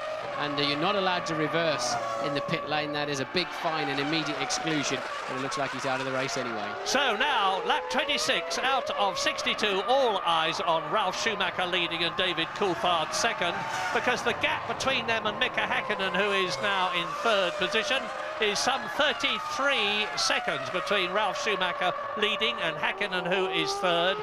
Are they on a one-stopper? Are they on a two-stopper? And when I say who do I mean? Well, I don't know. It could be any way. But into the pit lane now comes the Prost. Just checking to see whether it is Mazzacane, the Argentine driver, who is is in 14th position. Not bad for him, because Mazzacane, the highest he's had this year, is 12th place in Malaysia. Now, look at him surging through the field as he exits the pit lane. The third, fourth, fifth, sixth men go bursting past him, led by Mika Häkkinen third. Now, Montoya is up into 4th place as a result of Schumacher Michael's retirement. Into the pit lane comes Heinz-Harald Frentzen from 7th position, 1 place off the points. Yes, so Frentzen then was running ahead of Trulli, who'd already made his stop. Remember, Trulli in the sister Jordan running third right from the beginning of this Grand Prix, and Frentzen rejoined. We didn't see where he fed back into the pack, but we're absolutely sure now that the Ferraris were one-stopping. I think Montoya too. If Ralf was one-stopping at the front, he's just done a 1:25.5 as Ralf Schumacher. That is an amazingly fast time. Does that beat the lap record, that 5:13, 5:24? Hang on, It's very, I very can close. tell you the lap record is 25.53. He's beaten him by 1/100th of a second. Yeah. New lap record for Ralphie. And he added 1.3 seconds to his lead. Coulthard cannot respond to that. If Ralf Schumacher stays out to some lap 35 or 38 or something, and who was that coming in the pit? The Montoya. Yeah, it was Montoya coming in from 4th position. The first of the 2 Williams BMWs to stop. Under go the jacks, up go the cars, on go the tyres, in goes the fuel hose, down it comes the fuel. You see the mechanics, they lift their hands and out he goes. 9.5 seconds from Montoya on lap 27. James pointing out down in the pit lane, that is Montoya's first ever Grand Prix pit stop. First time he's made it to not a a pit bad stop. one either, because he's rejoined in good shape, and it's Ralf Schumacher now continuing to put down the pedal. He's on another very quick lap, on lap 28 out of 62. Second place man Coulthard in this lap, we believe. The McLaren mechanics out in the pit lane, we can see. So traditionally, the higher of the qualifying McLarens come in first, and or have first shot when they want to come in. In pit, he's in. Yes, he's in now. And we're looking at the wrong guy. We're looking at the wrong guy. But now here is Häkkinen, and Häkkinen has got Rubens Barrichello right behind him. Remember, Montoya, who was between them, and there is David Coulthard, who was in 2nd place. James, sorry. Tyre wear pretty significant, I have to say. Remember that McLaren are running the soft of the Bridgestone tyres, and the mechanics are walking past me now carrying what amount to slicks, really. But Coulthard driving very nicely today. Great fight between him and Ralf Schumacher. And I heard what you were saying before, guys, about how well Trulli was driving, and it was no slur on him at all. But because it's so difficult to pass here, I think the guys behind him were just stacked up, biding their time. For sure, McLaren felt that Häkkinen has lost ground, but we'll see now whether they can make it up. And look, this is Montoya chasing Trulli. So the computer hasn't shaken it all out yet after those stops. Is that Frentzen or Trulli? No, it's Trulli. We think it's Trulli. Yeah. So Montoya then, and we know they've got great straight line speed. Will he be able to have a nibble up the inside? And Trulli covering his line very, very well. I'll take the inside. No, look at that! Montoya says, I'll have the inside on the next corner, and I'll have the place. Thank you very much. Good afternoon. Off I go. And Montoya moves back into the points, 6th position. Well, that was candy from a baby, wasn't it? I mean, Trulli put his car in the right place and then didn't commit, didn't go for it. When Schumacher in, Ralf Schumacher in. Sorry, Martin. Ralf Schumacher in, race leader. 7 seconds lead over David Coulthard in the McLaren Mercedes. Nice clean stop. 8 seconds, out he goes. Ralf Schumacher now. I was busy talking about him. I haven't seen David Coulthard go through, but I guess he must have done. And looking. Ralf had a 7-second lead, Murray. He put those fast laps in. So there, Coulthard, I've just heard the McLaren go past now. So Coulthard very much now in 2nd place. And that is Häkkinen in, yes. And Barrichello then is going to move up to a temporary 3rd place. So watch this one carefully. Mika Häkkinen, double world champion. yet to do well this year. He's only got one World Championship point, has Mika Häkkinen. He's had a very bad start to the 2001 season. And virtually a slick right front again on that. So it does appear then that both Ferraris were one-stopping. As we said, we thought that Montoya was one-stopping in the other Williams, and clearly he wasn't. So really, McLaren the first to blink on the pit stops up at the front, but only by one lap. Ralf Schumacher then maintaining his lead. And Villeneuve, who had been in 5th position, exits the pit lane in the BAR. Incidentally, the Bridgestone right front of Mika Häkkinen in the warm-up this morning lasted 5 laps. 5 laps, and it was virtually as slick. There have been confident predictions that if a team does well and finishes on what are in effect slick tyres as opposed to 4 groove tyres, there'll be a protest from somebody because they might be judged to have an advantage by having more grip. But anyway, we're on lap 31 now. We're riding with Ralf Schumacher in the Williams BMW up to the Tamburello, left, right. Now he accelerates away. He's doing 185 miles an hour, and with flames coming out of the back of the Prost. That is, I'm just checking whether it's Mazzacane or Alesi. It's Mazzacane, yeah, it's Mazzacane retiring in the Prost with its Ferrari engine, last year's Ferrari engine. A blaze at the back. It's probably an oil line that's broken, and a bit of oil catching fire. Hopefully the marshals will be on it. Yes, there they are. They're very, very good. I remember when Gerhard Berger had his terrible crash at the Tamburello in the Ferrari, and it caught fire with him inside it. The Italian marshals were on it incredibly quickly and very, very efficiently as Mika Häkkinen dives out of the slipstream of Mazzacane's Minardi, of Marquez Minardi in 18th place to lap him. I don't really know what happened to Jarno Trulli, whether he's had a problem or a very slow pit stop, but Trulli then has ended up behind Häkkinen. Remember, Häkkinen tucked up for the first 27 laps of this race behind Jarno Trulli, and Trulli's is not worked out for him at all. Villeneuve, and he smites the steering wheel in frustration, first with one hand, then with both of them. It is not his day, it is not his year so far. Jacques Villeneuve, the Honda engine erupts and pushes out a great burst of smoke behind him, and he pulls off the course very smartly indeed. Now, we are rather more than halfway through the race. We're on lap 32 out of 62 as Jacques stumps off. I am not at all happy about this, and Ralf Schumacher is leading David Coulthard by 9.3 seconds. Barrichello is in 3rd place and has yet to stop. Mika Häkkinen is in 4th place, 20 seconds behind him. It's going to be nip and tuck. There is Barrichello, incidentally. Montoya is in 5th place and he has stopped. And Jarno Trulli is 6th and has stopped. So we've just got the Ferrari that you were looking at a moment ago as Eni Irvine comes in from 7th place in the Jaguar to stop. Yes, and quite clearly then the risk that Ferrari took with the harder tyre and the one-stop is not working. It is not working. Barrichello is 20.2 seconds behind the leader, Ralf Schumacher, and they've all got to stop one more time.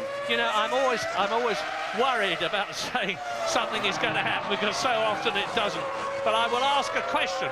Are we about to see an historic race? The return of Williams to victory, accompanied by BMW and Michelin. Because Ralf Schumacher has certainly got a major grasp on this race. The last race that Williams won, and it was not with a BMW engine then, it was with a Renault engine, was the European Grand Prix at Jerez in 1997 when he won the World Championship. Barrichello in then, so 3rd place man Barrichello in on the ideal stop point at the end of lap 33, so Barrichello in for what will be his one and only stop of the afternoon. Didn't put much fuel in it though, did they? No, and I'll tell you why, because Mika Häkkinen is bearing down. I haven't seen him go past yet, and it looks to me as though Rubens Barrichello has retained his 3rd position in the Ferrari. Yes, he has. Rubens Barrichello is still 3rd after his pit stop. There is Mika Häkkinen in the background. Yes, they've changed the strategy then. They've elected to short fill it and keep track position over Häkkinen, and now they know that if with their fresh tyres and not too much fuel on board, Barrichello should be able to pull out an advantage. But they're racing for the final place on the podium, subject to reliability. Ralf Schumacher, David Coulthard way out front. Right, let's quickly establish what is happening. Michael Schumacher is out of the race, no points for the first time for about 10 races. His brother Ralf leads on lap 33 out of 62. David Coulthard is second, Barrichello is third in the Ferrari. Both McLarens are in the top six because Häkkinen is fourth. Montoya is fifth, Jarno Trulli is sixth. We are leaving here, and as usual, we will be back. Join us then.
It is the 35th lap of 62 in the San Marino Grand Prix at Imola. You are looking at Rubens Barrichello, who has made his pit stop, as have all the top six. And Barrichello got out of the pit lane after having had a very short stop and taken on less fuel than he might have done normally in order to stay ahead of Mika Häkkinen in fourth place, which he did.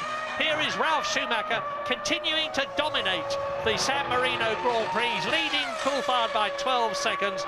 After that magnificent start, remember he started from third place on the grid and he burst through past the two McLarens and surged away, and he stayed at the front ever since, including his pit stop. Superb driving, reminiscent of his brother.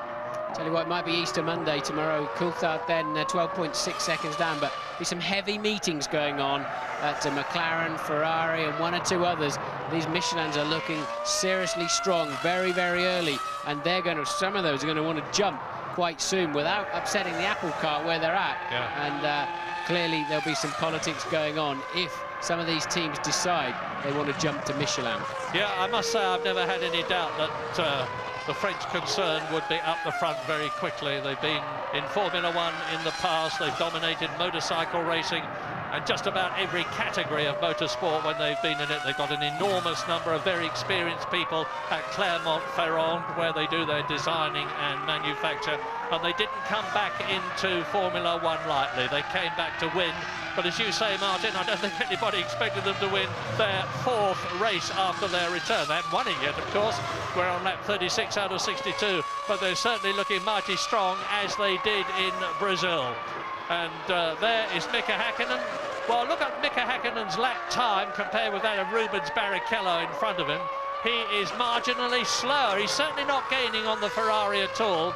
So whatever Ferrari's plan was, in terms of tyres, doesn't seem to have worked. Starting on the harder Michelins, which were about half a second a lap slower in qualifying, may well have been counterbalanced by their strategy, as race leader Ralf Schumacher, that you are looking at, comes up to lap Eddie Irvine in the Jaguar. Yes, I think it's a point we've got to make, actually, because we're talking about the Michelins being very good today. The next Michelin runner is Eddie Irvine, some 83.8 seconds behind, who's about to be lapped. So we mustn't forget, there's a pretty solid motor car there that Ralf Schumacher's driving and going extremely well. Nor must we forget that Sir Frank Williams and Patrick Head made their choice to switch from Bridgestone to Michelin very early on, as a result of which it was a BMW chassis with Jörg Müller, the German ex-Formula 3000 driver, at the wheel that has done all the development of these tyres. There are the Williams people in the pit lane. There is Eddie Irvine. Well, he's in 9th position in the Jaguar. If there's a bit of rot, he might even finish in the points, because there's still a lot of this race left to go. Some 26 laps. Now let's compare the speed of the Cosworth-powered Jaguar with the BMW-powered Williams as Ralf Schumacher closes up on Irvine to pass him. Eddie will see the Williams in his mirrors. He'll move over, he'll let him through. A very experienced campaigner, and we'll be able to see how Ralf Schumacher now stretches his wheels as opposed to his legs and surges away from the Jaguar. We're with him now. So then up over the top of the hill towards Piratella, and see how quickly the corner comes up on you. You must get in quite early. There's plenty of space on the exit, and Ralf really not fighting that car at all, is he? And sweeping through the right hand, is a bit bumpy on the way through, and then the steering loads up heavily as you go into the foot of the hill and pop over the crest, using all of the track you can find, and keeping it as smooth as you can. And another corner that pops up on you, you just got to clip a little bit of curb, but as we saw with Alonso earlier on there, too much curb, and you just leap through the air and spear straight in the wall, and then you just release your grip on the steering slightly before grabbing hold of it again and braking hard down into Rivazza. And Ralf, just with a touch of understeer, the car absolutely working beautifully then, and no correction on the exit, no apparent large amounts of wheel spin, and that's why you just keep driving forward. And when your car's working as well as that, it just seems so easy. Now take it easy, passing Marquez, Ralf. Remember what happened to Montoya in Brazil when he came back against Jos Verstappen, and he was in the lead. Now, I've said well done by implication to Frank Williams and Patrick Head, but as ever, it's a team of people that design a Formula One car, and jolly well done to Jeff Willis and Gavin Fisher, who are respectively the designer and the aerodynamicist of the Williams concern at Grove, and everybody else, because no one man can design a Formula One car. Just like the drivers and the team at the track, it's a team that produces the car, and the Williams team have done a fantastic job. David Coulthard in the Adrian Newey designed or led car with the Mercedes engine is making no impression on him at all at the present moment. There's still a 10-second gap on lap 39 out of 62, with Rubens Barrichello still the same distance behind David Coulthard. Yes, you can see the times on your screen, but that's really very much as they're going through traffic. Coulthard now's got the lead down to 10.3 seconds, but he's really very much driving for his World Championship this afternoon. Ralf desperately wants that first win for his Grand Prix career. Hasn't won since Formula 3, I think he was talking about to us the other day, and quite clearly Ralf on a different mission this afternoon. And when Ralf put that spurt on just before the pit stops, and Coulthard, smart guy, he'll understand and realise he cannot match that. He's got to drive for those 6 points, and hope he lucks into 10. Well, at the present moment, McLaren are closing the gap in the Constructors' Championship by 4 points on Ferrari, who are leading it. We'll have to wait and see what happens, and you'll be back with us after the break.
laps to go at Imola for the San Marino Grand Prix as Jenson Button, miserable, down in 14th out of 15 left on the grid, exits the pit lane in the Benetton, and there is news from Louise Goodman. News from Michael Schumacher, actually, Murray. Michael, a rare Ferrari retirement, sadly in front of the home crowd as well. Can you tell us what went wrong? I mean, it wasn't a great weekend, all in all, honestly. The start wasn't perfect, and we had a problem with gear selection at one stage when 2 cars passed me. Straight after again. And finally we had a retirement, and I can't tell you yet the reason. The result was a puncture, but there was something else wrong, I don't know what, which destroyed the rim, and that was the reason for the puncture. Out of precaution, Ross told me to stop, and I was quite happy because I saw the brake was a bit damaged, and you never know what can be the consequence, and here you need the brakes a lot. With the benefit of hindsight, do you think you made the wrong decision on tyres? Not necessarily. I mean, if you look, Rubens is up front, Häkkinen. I think the start was our problem. I mean, we were too far away off Coulthard. I don't know what lap times Rubens is doing right now while he's by himself. We should check this later. For qualifying, it was probably wrong, but then for the race, the end will tell us.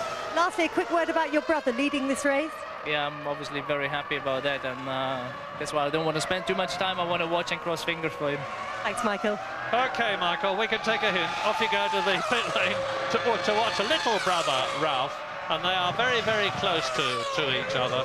And when they had completed the qualifying session with Ralf Schumacher in 3rd position and Michael Schumacher in 4th place, Michael, knowing that he wouldn't be appearing at the drivers' conference, which we always have in the media centre, smiled at Ralph and said, see you tomorrow. Well, tomorrow is today, and he's out of the race, and little brother is leading by 10 seconds. Coulthard paying no attention at all to my idea that he should drive for 6 points. He's now beginning to edge that lead down. He's just done his fastest lap of the race. Looks comfortable enough, a 1:25.9. Still not quite as quick as Ralph's fastest, but David's got the gap down now to 10.4 seconds. Barrichello now singing along quite nicely, actually, roughly matching the pace of the leaders. Michael was saying, I wonder where he is in clear air and with some fresh tyres. Well, actually, he's going a lot better. And Williams have got both cars in the top 5. Ralf Schumacher leading. Montoya looks like finishing a Grand Prix, having had his first pit stop. He's in 5th position. He's on 2 World Championship points. Jordan have got 1 car in the points, and that's Trulli, who is 6th. His teammate Ralph Frentzen, Heinz-Harald Frentzen even, is in 7th position. Both the McLarens, of course, are in the points. David Coulthard 2nd, Mika Häkkinen in 4th place. 1 Ferrari with Rubens Barrichello in 3rd place. And as I was saying earlier on, if the positions stay as they are, and they might do, there is not a tremendous fight going on anywhere at the present moment, although things can always hot up. It means that McLaren will have closed down the gap on Ferrari in the Constructors' Championship by 5 points. You're watching race leader, Ralf Schumacher, Williams, BMW. Yes, down into Acqua Minerale. Michael Schumacher's brother talking about the rim being cut. That's very unusual. It means there must have been something wrong with the caliper, or they've got a very tricky and slightly mysterious cooling system on the front of that Ferrari that everybody's desperately trying to get a look into and understand how it works. And I wonder if there's been some kind of failure there. But the rims, you can just slice them open very easily with a sharp object. And sometimes, you know, a little pebble gets stuck between the rim and the brake caliper itself and just grinds itself a little groove. James is in the pits. Down at Williams, what an atmosphere. You can just imagine. It's been a long time since these boys have won a race. Nürburgring 97 as Jarno Trulli makes his pit exit. Nürburgring 97, just think about that for a team like Williams with all these championships. They are on the edge of their seats, as you can imagine. Eddie Irvine, I see, has gone out of the race. But just doing a few quick calculations, we're expecting Ralf Schumacher to come in sometime around about lap 47. But I think Coulthard has 2 or 3 laps more fuel in. If he's going to make a motor race out of it today, that's the time in which he'll have to push. But as Martin said a moment ago, the Michelin tyres certainly are the ones to have here. They brought a new front tyre with them to this race, and It's been an absolutely fantastic performance by everybody at BMW Williams and Michelin.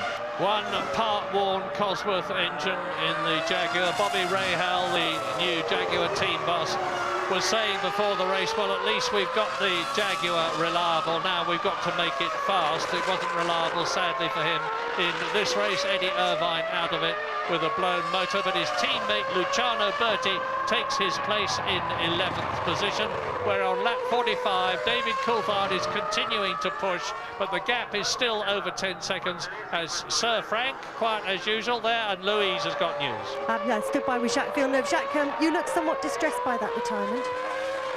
Yeah, definitely. It was looking like we're finally going to get some points this year. It's been a very difficult start of the season. It's been a bad qualifying yesterday. And we worked hard to get up to 6th, and to have a mechanical failure, I'm not sure if it's engine or a gearbox, was very frustrating. Is it turning into a frustrating season for you? It's very, very heavy right now. Thanks. Not a happy man. Fredson out. Coulthard in the pit, Murray. Coulthard then for his second stop. He was just put in a 1:25.5 last time around, really trying to close that gap. It was 10.5 seconds last time around, and a good clean getaway then for David Coulthard, who's not really under any threat from behind. Barrichello 28 seconds behind him, but he now, if he wants to put some pressure on that Williams, and he really wants to push Ralph. There you see Barrichello still coming around the last corner, so Coulthard then easily maintains second. Maybe he does need to keep pushing Ralph, you know, and see if he can force some kind of brake problem or whatever and maximise his points today, while Michael Schumacher has become yet another spectator. Well, for sure, if David stays where he is, he's going to be the joint leader in the World Championship. And before the season even began, Ron Dennis, who knows how many beans make 10, said, watch David Coulthard this season, not Mika Häkkinen, watch David Coulthard. Remember, Mika Häkkinen was world champion in 1999, he was world champion in 1998.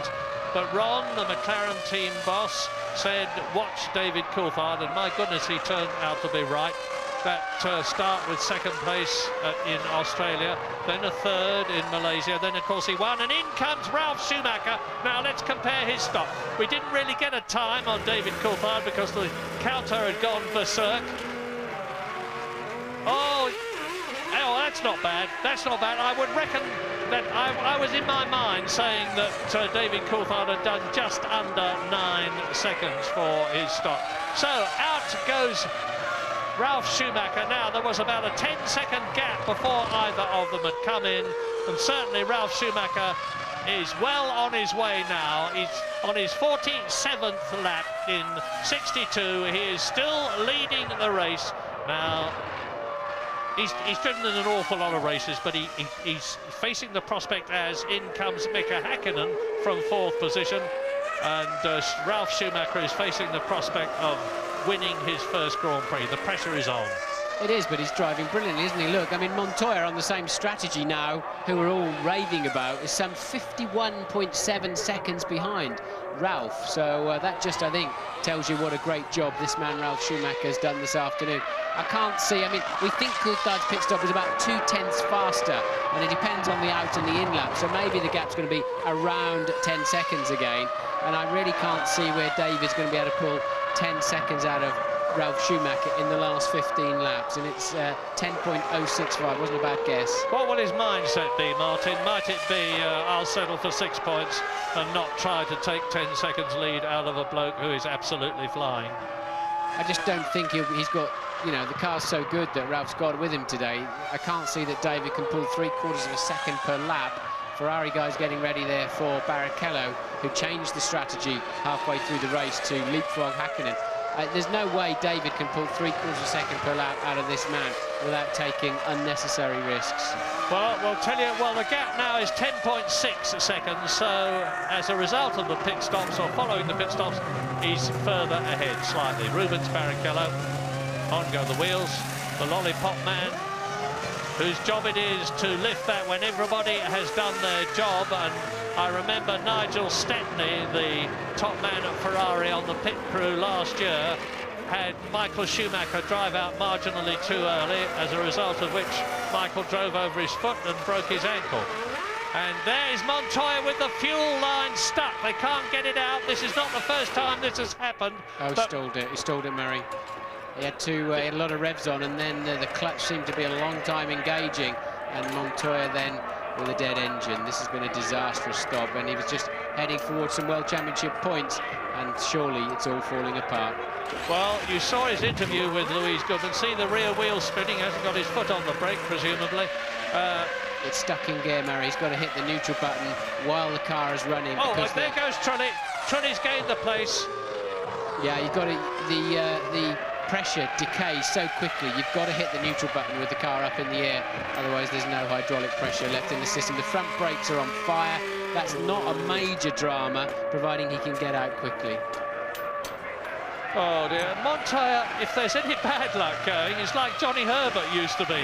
If there's any bad luck going in the Williams team, poor Montoya seems to get it. Remember... Oh, did you see what they did there? Yeah, he revved it up and just dropped it off the jack. Yeah. I hope the jackman's not still with it. And I've seen that happen before, and it was Johnny Herbert too in the Benetton team when he went charging out of the pit lane with the rear jack still attached, and they were shouting, "Stop, stop, stop," to him on the radio, and he was leaving at high velocity and wondered what on earth was going on, but they managed to detach the jack, and Johnny rejoined the race, driving at Le Mans, incidentally, as is Martin Brundle in the Bentley. Yes, and Montoya then will be able to complete the race. He doesn't need a clutch again. He hasn't got another pit stop to do.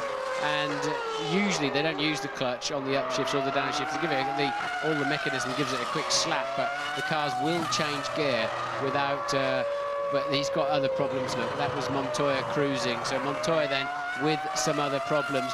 Normally the car will change gear absolutely fine without a clutch. You need it for the start and you need it for the pit stops. Well, there's one man with a smile on his face as a result of that, and that is Eddie Jordan, because now as Montoya really does cruise, and you see Luciano Berti in the Jaguar, and we've got more news from James Allen, who is being hustled out of the Williams garage because they're making a space for the car of one Pablo Montoya. I think he's going to retire from this motor race, guys. Really bad luck. It's the most eerie thing, though, when an engine dies in the pit lane. Everybody's standing around trying to get it starting again, and the frustration was intense, but it was only mitigated by the fact that they've got another car in the lead. A lot of excitement still at Williams. Well, Bertie's having an enormous battle with Jean Alesi in the Prost. Bertie in the green Jaguar. He's just been passed. He's had to let Hakkinen pass to lap him and try to keep Alesi behind him at the same time. They're battling for 10th position, and Bertie has got it. His teammate Eddie Irvine is out of the race. That is Olivier Panis, who was in 8th position, getting a shove out, but it was only helping him. He was not in the same situation that Montoya was in.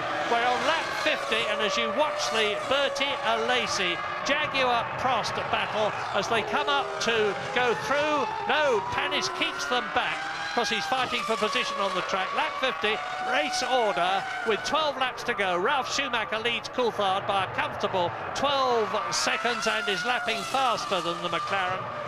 Rubens Barrichello is 26 seconds behind Coulthard in the Ferrari. Mika Hakkinen is 4th, 9 seconds behind Barrichello. Jarno Trulli is in 5th position, 30 seconds behind Hakkinen. And Frentzen, as Montoya tours into the garage, both the Jordans are in the top 6, 5th and 6th, on 3 World Championship points at the moment, which would take them past Sauber to the place they regard as theirs in the Constructors' Championship, 3rd position. And for the 4th race in succession, Juan Pablo Montoya, who led in Brazil, retires. And that is Jenson Button fighting the Benetton. He's down in 13th out of 14 positions. I've said to him, Jenson, you've just got to bite the bullet at Benetton until Renault get that novel engine working, which they haven't by a long way yet, and rely on the fact that any experience is good experience, even if it's bad experience, if you follow me, because he's very early on in his career.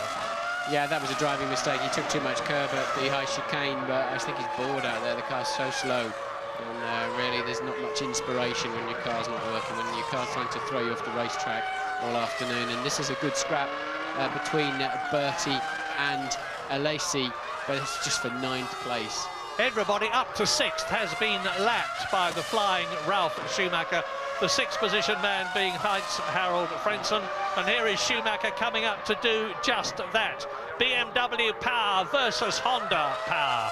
BMW have been out of Formula One before this year, since 1983, when Nelson Piquet won the World Championship in the Turbo Brabham. They had the Megatron engine, of course, which was basically BMW. But here they are back again and about to lap Honda power. Well, that is really something. Up goes the engine cover on Montoya's car. We're on lap 52, 10 laps to go at Imola.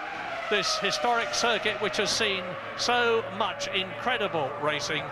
And is Frentzen going to yield? He's 86 seconds in a lap that's taking 1 minute and 27 seconds behind the race leader, Ralf Schumacher. Well, Schumacher can be pretty circumspect about how he gets past Frentzen, if he gets past Frentzen, because he wants to be very, very careful indeed not to replicate what happened to Montoya in Brazil with Verstappen. Something very sick just going in is Luciano Berti, so the second Jaguar of the afternoon. We've already seen Eddie Irvine out on the side of the track with an apparent engine failure, and now a sick-sounding Jag cruising around the racetrack of Luciano Berti. Yeah, bad race for Jaguar. Here are the other retirements in the order of retirement. Fernando Alonso in the European Minardi into the wall, he's okay.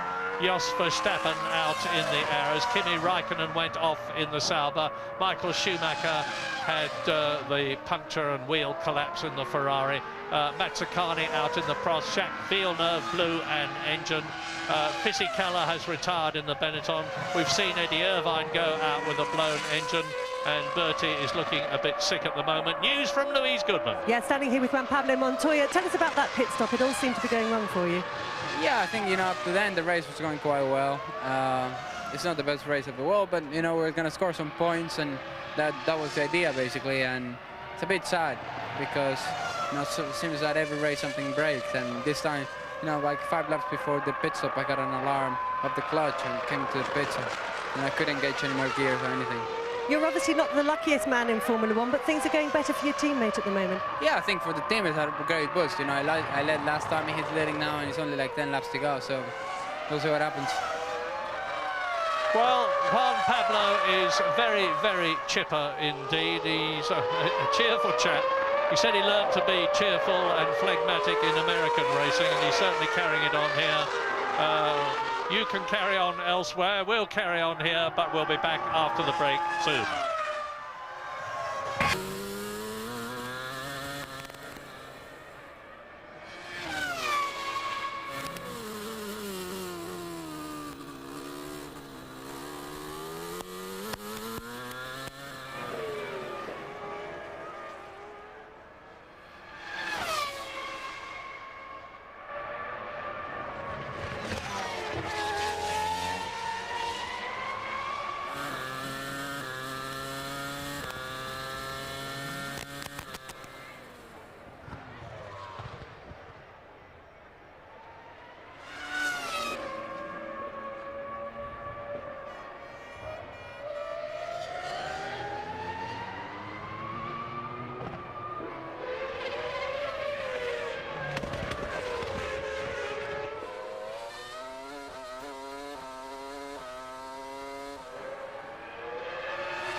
fan, or if you followed the fortunes of the Michelin Tyre Company as Tasso Marquez retires from the San Marino Grand Prix, you've had a hard time since 1997 when Jacques Villeneuve won the World Championship. Well, your good times may well be coming back, because we're in the closing stages of the San Marino Grand Prix. We're on lap 55 out of 62, and the man who continues to lead it in a dominant style is that man, Ralf Schumacher from Hoerth in Germany, the brother of Michael Schumacher, who looks, and I emphasise the fact that this race is not yet over, and there have been many dramatic happenings in the closing stages of Grand Prix in the past, but who looks as though he is about to create personal history for himself, history for Williams, history for BMW, history for Michelin, by winning his first Grand Prix. He started ahead of his world champion brother Michael on the grid in third position. He burst magnificently into the lead by passing both pole position man David Coulthard and second on the grid Mika Häkkinen in their McLarens before the first corner, and he has been absolutely dominant ever since. A fabulous event for BMW if he stays where he is. A fabulous event for Michelin, who are back in Grand Prix racing for the first time for a long time and look set to win their Grand Prix after in only their fourth race. Ralf Schumacher leads David Coulthard by a diminished margin of 9 seconds. It was 10. But he may well, at this stage of the race, just be driving very carefully indeed to make sure he finishes. Rubens Barrichello is third, then it's Häkkinen, Trulli and Fritz. Yes, we didn't see that lap. Bertie has managed to get running, and maybe he recycled the ignition. Often that helps, although he's still not got good straight line speed, just letting the Jordan through. But Ralf quite slow on the last 2 laps. We haven't seen those laps to see if he was in traffic, and the lead now down to 7.9 seconds over Coulthard. Coulthard making a charge. At that rate, he will be up with him before the checkered flag. 6 laps to go. James in the pits. Nervous, tense time, 6 laps to go. It's not all over yet, as we all say. Last time by, Ralf Schumacher got a pit board saying oil pump. Obviously wanting a little bit more oil to get through to the gearbox and to the engine system. And as you say, Martin, lap time's just dropping off slightly. It's not over yet. No, it was just under 1 second between their lap times on the previous lap. Here's Ralf, there is the Williams BMW. It's looking good at the present moment. Beautiful, clean aerodynamics on that car. He is ahead of Bernoldi in 11th position, who has therefore now been lapped for the second time. And the Williams is on its 57th lap, so 58, 59, 60, 61, 62, 5 laps to go. 5 laps of just over 3 miles, 15 miles. There's a lot of crossed fingers. There are a lot of lips being bitten, particularly there in the Williams garage, because it's going to be high drama if for the first time for such a very, very long time, when did something other than a Ferrari or a McLaren win a race? Well, the answer was a Jordan. Remember, Damon Hill won for Jordan. Remember, Heinz-Harald Frentzen won for Jordan. But it's been a long time since that happened. Ralf Schumacher taking his time before he passes Luciano Berti in the Jaguar in 10th position. Yes, Bertie then well off the pace now after that. It's seeming like he was going to have to drop out of the race, but he's managing to keep it going. Ralf then losing another 7/10 that time around, 7.2. But of course, look, he's got that traffic between himself and Coulthard, so I don't suspect any problems. I think he's just cruising and trying to minimise the energy and workload going through that BMW Williams. Well, there's 9 potential points for the McLaren team, with David Coulthard second, Mika Häkkinen fourth, compared with 4 potential points for Ferrari. Third position, Rubens Barrichello, a 5-point difference to McLaren's advantage. The present gap between them is 15 points in the Constructors' Championship. McLaren are going to be closer to Ferrari. Like I say, nothing stays the same in Formula One for very long. Ferrari, who look so very dominant, have been answered by McLaren. They've been patiently working away. David Coulthard actually let slip in a conference that he didn't really expect the McLaren to be fully on the pace until the Spanish Grand Prix, which is in 2 weeks' time at Barcelona. It'll be very interesting to see what happens there. 6.2 seconds now then, 6.2, and Ralph is playing it very, very cool, Murray. If he's got the oil sign, maybe he's got some high temperatures and he really does want to coast. He's going to have to pick his pace up again, because Coulthard now sensing a charge is going to be necessary. This is a slow-mo replay, just shows you the shock load and energy going through those front tyres up at the Variante Alta, the top of the circuit. And Ralph was very slow through the middle sector of the last lap, and we know he didn't have any traffic on that particular sector, but he's a 10th up so far on this lap through section 1, and at the top of the hill we'll get a new section 2. It was 34.5, 33.7 seconds this time around, so Ralph stepped back on the gas.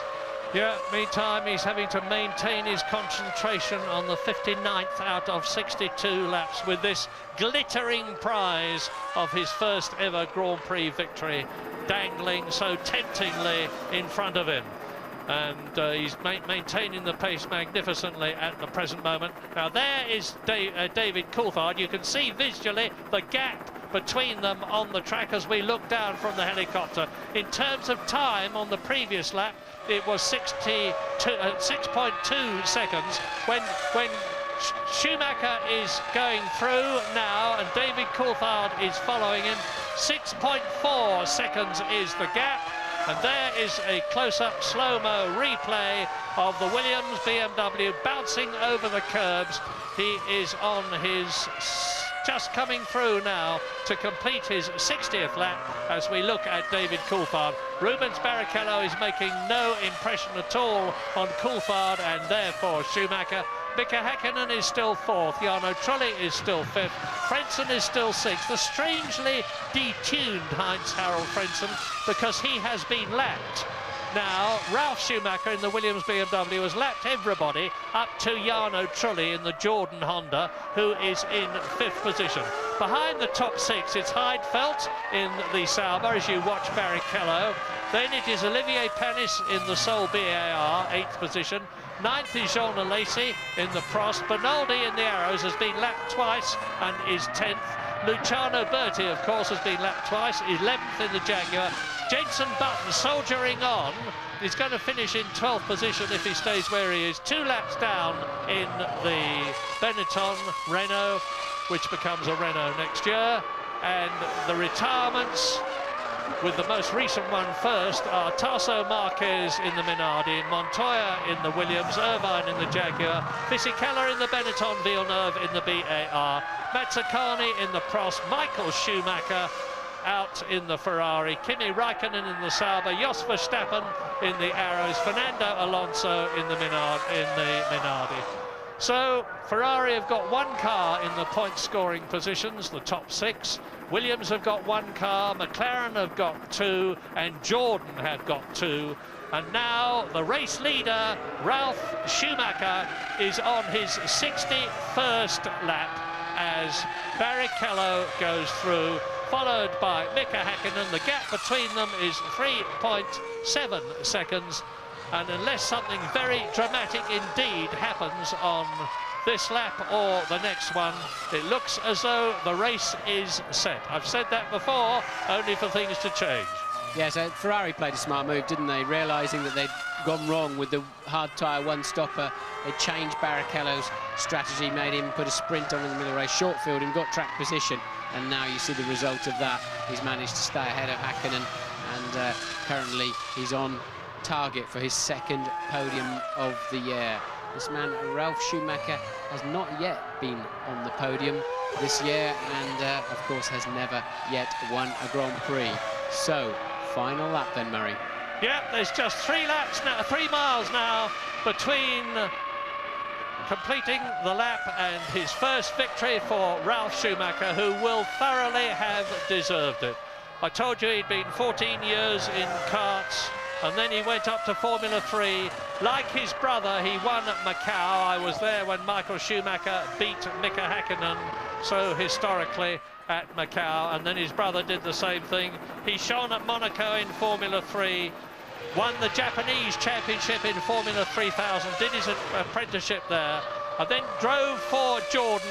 Could have won the Belgian Grand Prix, he thought, but was given team instructions so that Damon Hill rightly could win the race. And now the Williams mechanics are crowding the pit lane to look over that safety glass. There is Patrick Head will be coming out, and Ralf Schumacher from Germany, the brother of Michael, is going to make his parents very, very happy indeed as he drops down the hill to the Rivazza. That is turn 14 and turn 15 in this 18-lap race.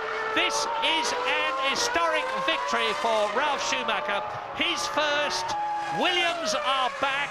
BMW are winning their first race since they returned to Formula 1 4 races ago, and Ralf Schumacher wins for Williams, BMW and Michelin the San Marino Grand Prix at Imola.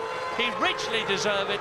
He dominated it all the way, but David Coulthard, by finishing second, now is equal in points with Michael Schumacher to lead the 2001 World Championship.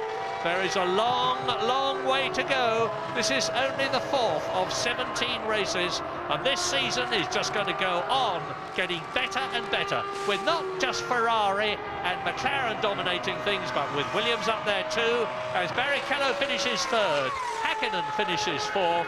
The gap between Ferrari and McLaren in the Constructors' Championship comes down by 5 points, and we wait for Jarno Trulli-Jordan and Frentzen Jordan. There they are, finishing 5th and 6th. Yes, well, Eddie Jordan was lucky. Underpants badge he had on. His coach certainly worked out for him today with 3 World Championship points.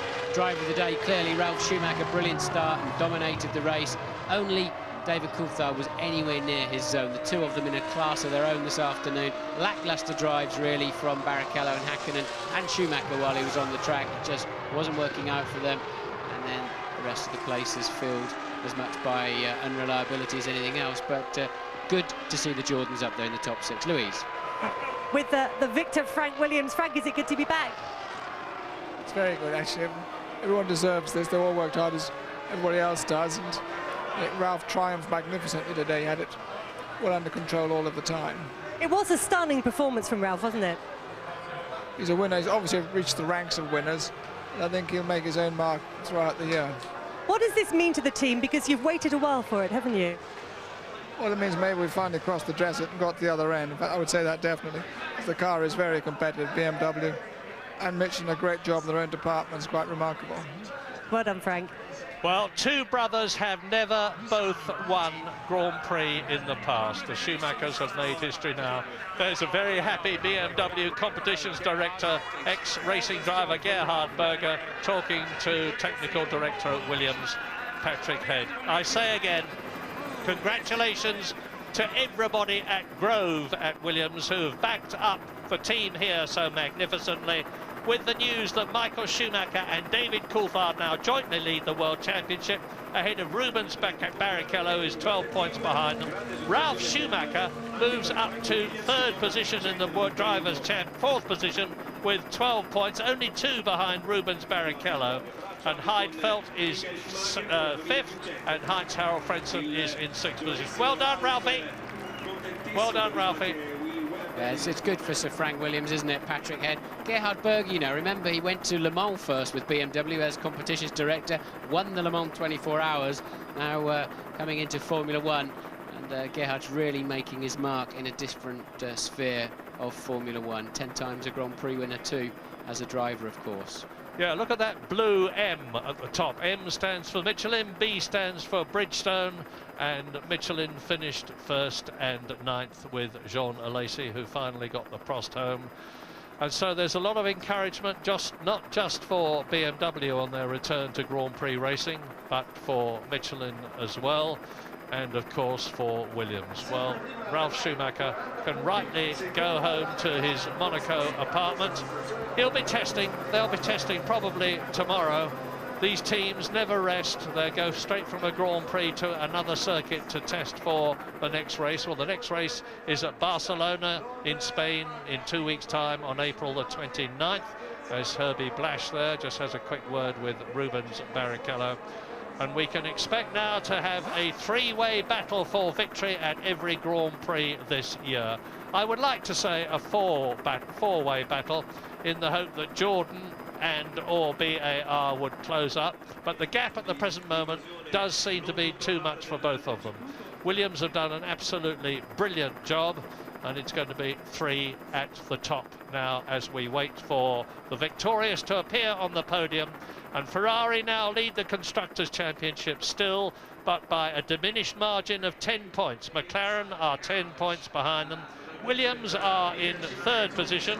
They've gone up from 6th to 3rd as a result of Ralf Schumacher's victory. Jordan are still in 4th position, 2 points behind Williams. Sauber have gone down from 3rd to 5th, and BAR have gone from 5th to 6th. So, like I say, Ferrari, McLaren, Williams are the names to conjure with now. Mika Häkkinen, a good day's work, not as good as he would have liked. He's won so many Grand Prix in the past, some 18 of them to be exact. This was destined not to be one of them. And Mika Häkkinen has got 3 World Championship points to add to the one he had before, as David Coulthard and Ralf Schumacher make their way up the stairs to the podium. It's an interesting situation at McLaren then. Häkkinen losing another 3 points to Coulthard now in the championship chase, and a full 32 seconds behind him this afternoon. So neck and neck, Coulthard, Michael Schumacher for the World Championship, all to play for as we head into the European season a little bit further. So it will be the German national anthem that we have heard so many times before for Schumacher. That Schumacher was Michael. This one is going to be Ralf. The German national anthem for Ralf Schumacher, who will receive his winning trophy from Claudio Podeschi, who's the Minister of Sport and Tourism here in San Marino. Mika Häkkinen doing what they all do, having a quick shufti at the competitive cars. If he tried to do that in the Jaguar garage, he would be given the old heave-ho before he knew where he was. I suspect he'd be given a contract, actually, Murray, right now, if he did that in the Jaguar garage. Yes, good point, good point. Ralf Schumacher, Williams BMW Michelin winner. 1 hour, 30 minutes, 44.817 seconds. I'm just trying to work out in my mind whether that is a race record. Yes, it is. So Ralf Schumacher climbs onto the top step of the podium, led the race all the way, made the fastest lap, wins the San Marino Grand Prix, his first surely of many Grand Prix victories, and here is his national anthem.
Who better to receive the Constructors' Trophy than Williams team manager Dickie Stanford on the left.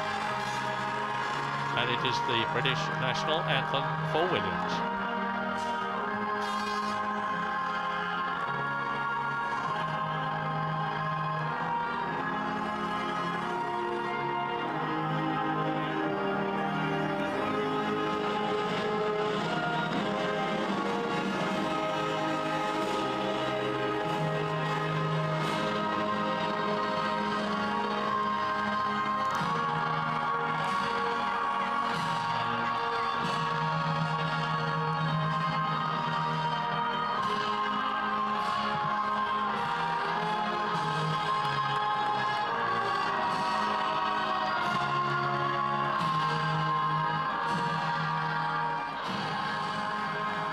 And stay tuned for a great competition that we've got coming up after the break. But meantime, Ralf Schumacher, get used to the fizz and the bubble of champagne as it goes down your back, in your face, to signify that you have won.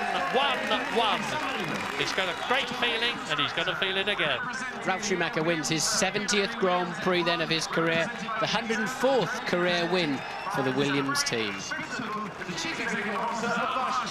Here is David Coulthard gets his victory. Nicky Stanford's already got his. Rubens Barrichello for third position from Germano Bellini, who is the president of the FAMS. That will be happening any second now. What a great experience. You only get it once in your life. The first time that you have won a Formula One World Championship Grand Prix. And that is Ralf Schumacher's pleasure, victory, honour here in Italy. Yes, and Bernie Eccleston does a very nice little touch when you win your first Grand Prix. Not that I have, but I know Coulthard has. And he sends a very nice little metal plaque that's nicely inscribed. And here it is, Ralf. Feel it, enjoy it. Well done.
Amici sportivi da parte di Bob Costanduros, Michele Mambelli, Paolo Ciri, che sono io, e Carlo Costa, capo della squadra degli speaker, con grazie per essere stati presenti al 31esimo Gran Premio Mustang di San Marino.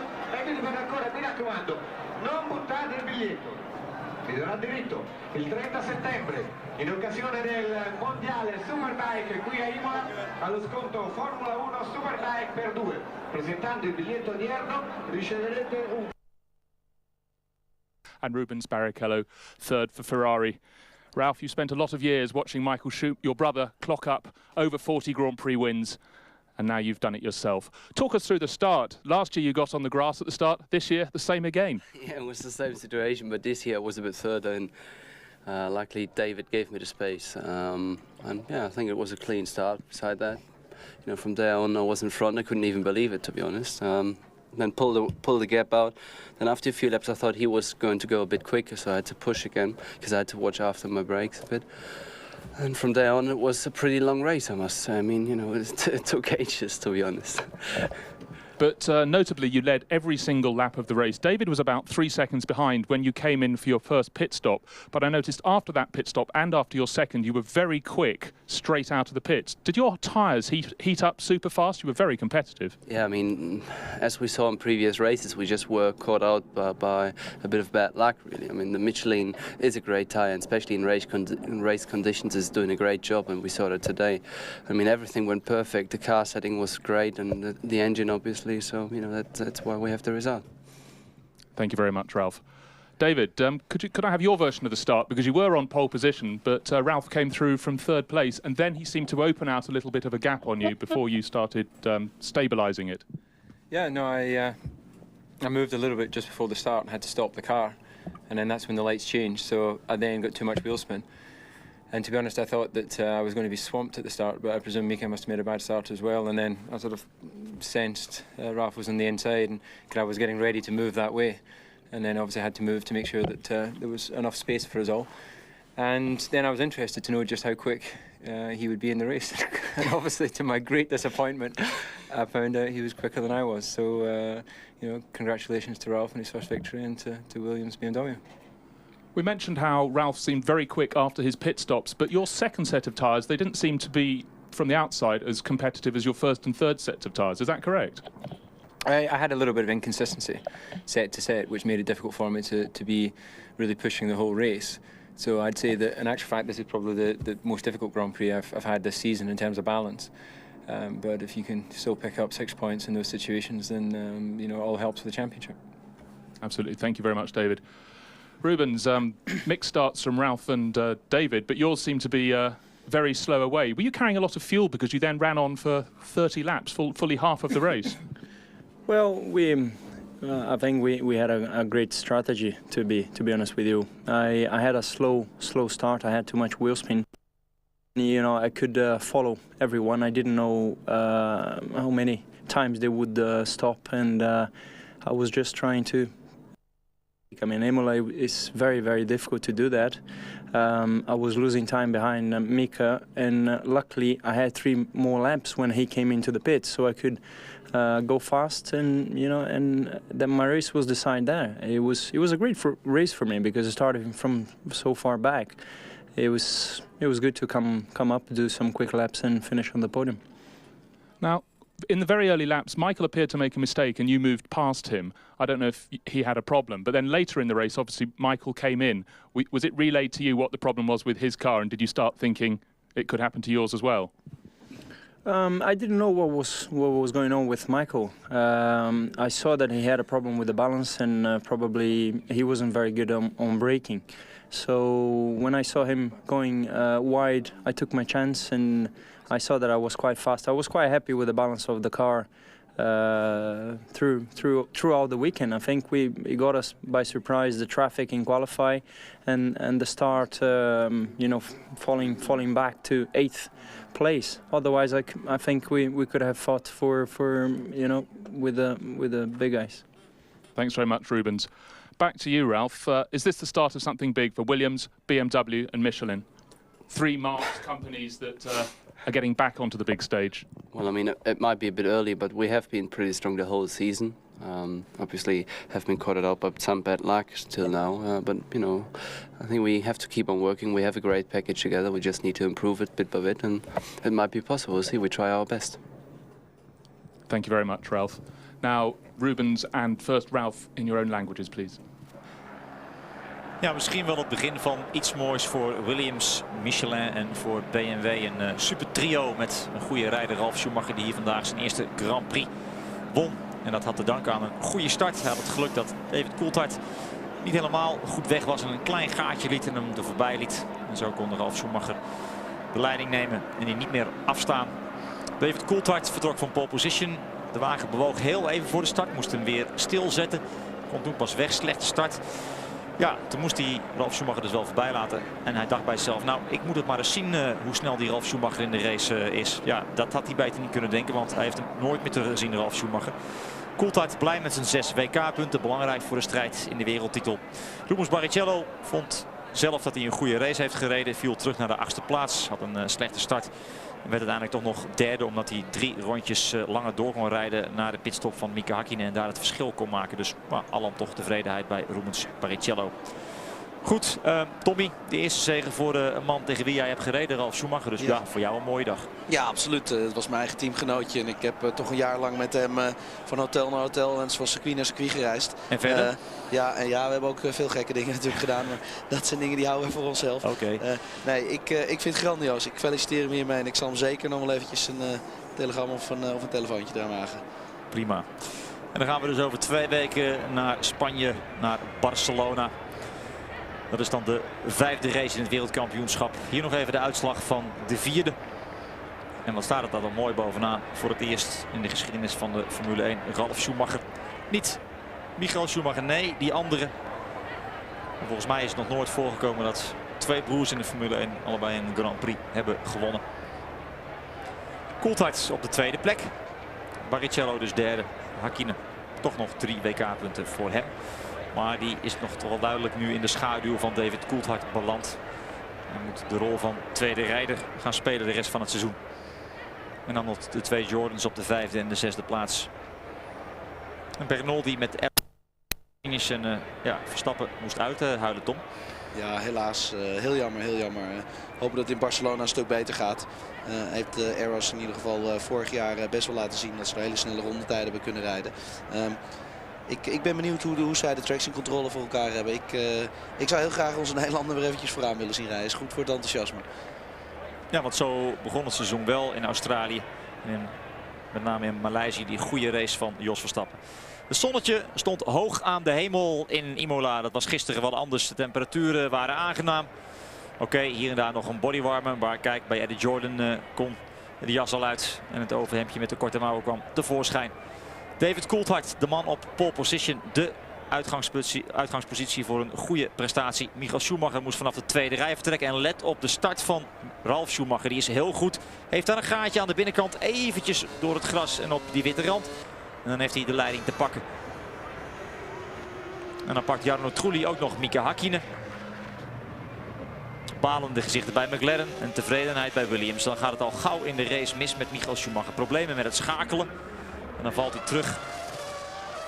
Hier Fernando Alonso stuiterend over de curbstones. En dan sneuvelt zijn rechter voorwiel en is hij de eerste uitvaller. Dan Barrichello en Michael Schumacher in gevecht met Olivier Panis. Een mooie inhaalmanoeuvre van de Braziliaan bij de Fransman. Dat kan dus wel hier. Maar Panis had veel problemen met zijn wegligging. Prachtige beelden van de heren coureurs. En dan Räikkönen. Zijn stuurtje zat los. Ja, dan kun je niet meer sturen en dan vlieg je van de baan af. Weinig vrolijke gezichten dan bij het team van Sauber. Die Heidveld uiteindelijk 7e zien worden. Lekker band bij Michael Schumacher. Ook dat nog. Veel pech voor de koploper in het wereldkampioenschap. Het uitvallen van Jacques Villeneuve. Die hier nog wel in de race was. En zijn teamgenoot voorbij ging. Prachtige beelden natuurlijk. Gefilmd vanaf de zijkant. En hier een camera in de helm van een van de monteurs. En dan is het afgelopen voor deze man, Michael Schumacher. Vandaag geen punten voor hem.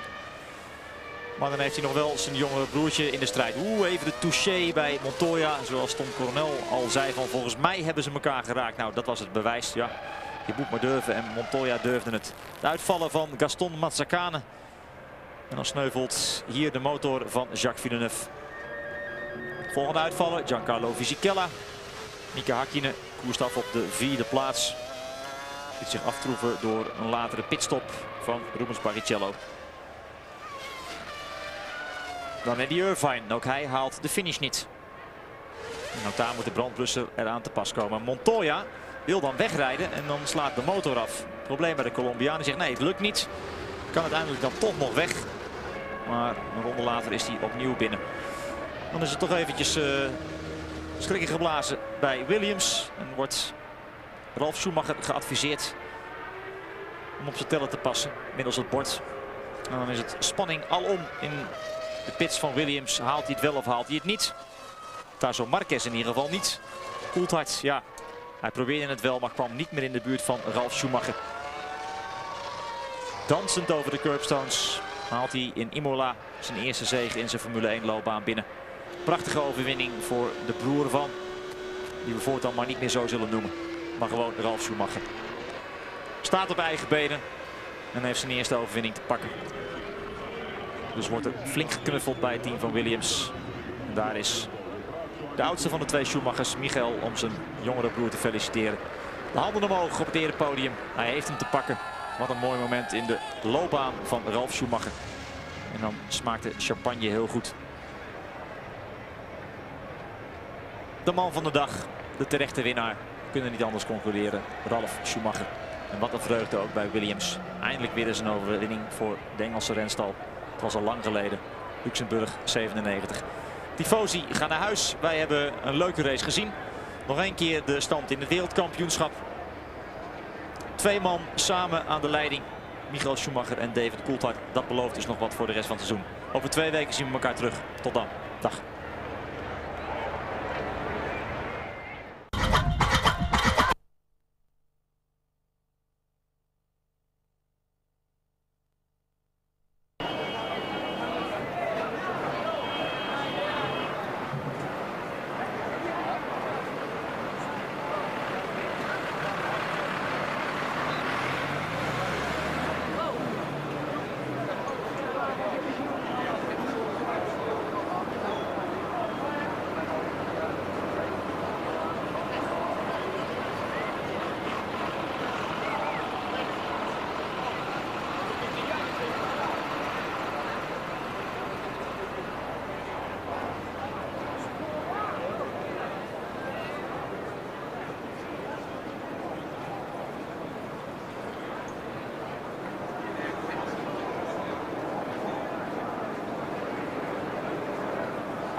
We'll steal it. If you don't want it, we'll keep it.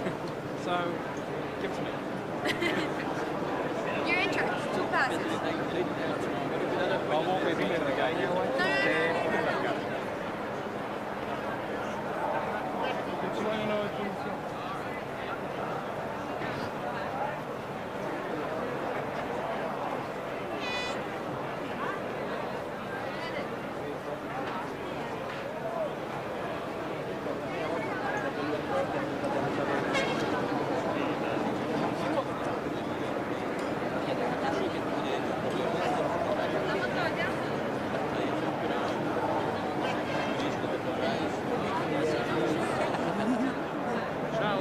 Senza una gamba. Ciao!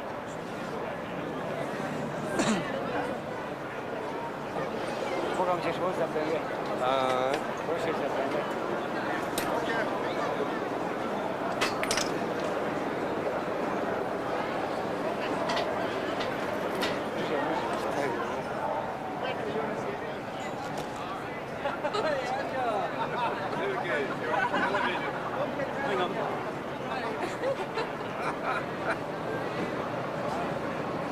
Ja, wie muss ich das erklären? Ich glaube, ja, dass ich arbeiten bin.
champagne.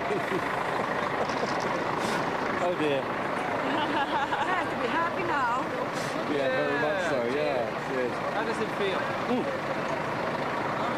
Awesome. Because something like this is a big...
Visto che ormai che non scena a Trento.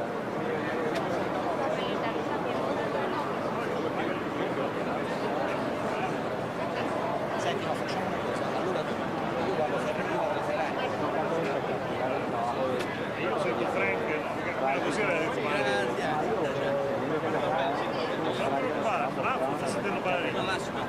quindi io faccio Frank e Berger, capito?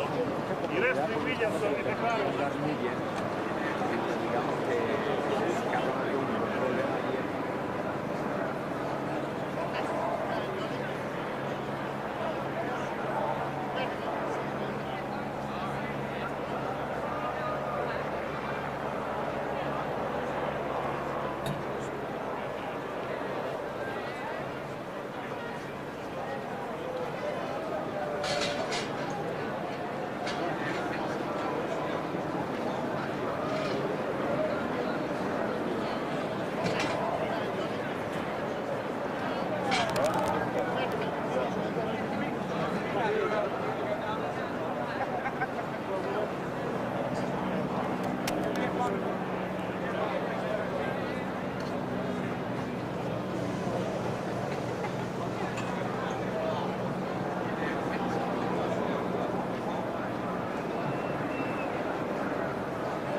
We try our best. Great result then for Ralf Schumacher. He'd never even scored a point here at Imola before his first Grand Prix victory here today. Gerhard Berger is waiting down there to have a word with us. Gerhard, welcome. It's Jim Rosenthal from ITV. You've been up in our studio a couple of times, so you know who you're talking to, don't you? Yes, I know. Hi. Good man. What does it mean to you, this particular victory? Well, it's a great day for us, I really have to say. I mean, we are back now with BMW since 21 races, and to have already the first victory, I have to say, big compliment on our people at home, because they did really a great job. Also, Michelin, I have to say, it's just the fourth race that they are back and they have the first victory. It's unbelievable. I wouldn't even dream about it before the season, that they're getting so quick, so competitive. And then I have to say, I mean, Williams, you have just to say one thing: they are winners, and they're always going to be winners. I mean, even if they are sometimes in the last 2 years had a bit difficult time, but they are back again, and I think we're going to see a lot of wins from them again. How important do you think it is for the world of Formula One to have a different winner up there? It's the first time in 23 races that there hasn't been a Ferrari or a McLaren winning the Grand Prix. Well, in the most of the history, we always saw two teams fighting each other, but everybody's hoping that the third team can enter this fight, and I think it shows already in the last race that we are close to it, and occasionally we're going to be able to disturb them. And I mean, we have big goals, and I think we are getting close enough now to hopefully regularly disturbing them. As a heck of a good driver yourself, how would you evaluate what Ralf Schumacher's done here today? Well, I have to say it's just a reputation of what he did in the first 3 races already. He's doing a brilliant job this year. I mean, he's using our package nearly all the time to the maximum, as he did again today. I mean, he just had a great qualifying yesterday, great start, and never give it away anymore. No mistake, nothing. I mean, he seems to have similar potential than his brother Michael, and I think we are very happy to have him in the team. Gerhard, thanks for joining us. I could go easy on that red and white wine round here tonight. There's plenty of it, isn't there? Thank you. Bye. OK, our thanks to Gerhard Berger, Mark Blundell and Tony Jardine remain with me in the studio. Now, Ralf, he started with us, didn't he? Melbourne 97, first Grand Prix on ITV and his debut. Yeah, but also Berger was the last winner with BMW Power in Mexico in '86, so it's very fitting that he's there. But I think if you look back to 97 days, I mean, I'd hold my hand up and say, you know, that Ralf was particularly rocky in the early days. I remember him having off Fisichella in Argentina. He still got 3rd place on the podium, and he had crashes at Monza, he had a crash in Canada, a big win. He's trading on his name. Yeah. We talked about Ferrari right at the start of the show, didn't we, Mark? We talked about the choice of tyres. Despite what Michael Schumacher said, do you feel they did get it wrong? I think they did. And I think Rubens really confirmed that during that interview there. I think they made a big mistake with the tyre choice. They went for that strategy. As Martin picked up in the race, they had to change it. Luckily, pick up a podium. But they weren't that inspirational today, were they? Didn't look nothing fantastic at all. Tony, if we look at the start of the race, we all were looking for David Coulthard, but Ralf got a flyer and nobody looked like catching him. Yeah, David talked about the wheel spin that he got off the start, and there it is there. But look at the incredible traction that Ralf gets as he goes down the inside. But he's forging a path as well for truly coming down the inside. Michael Schumacher's gone from left to right to try and block everybody off, and even there, then truly just blocked Hakkinen at the last minute. But Ralph's already gone past.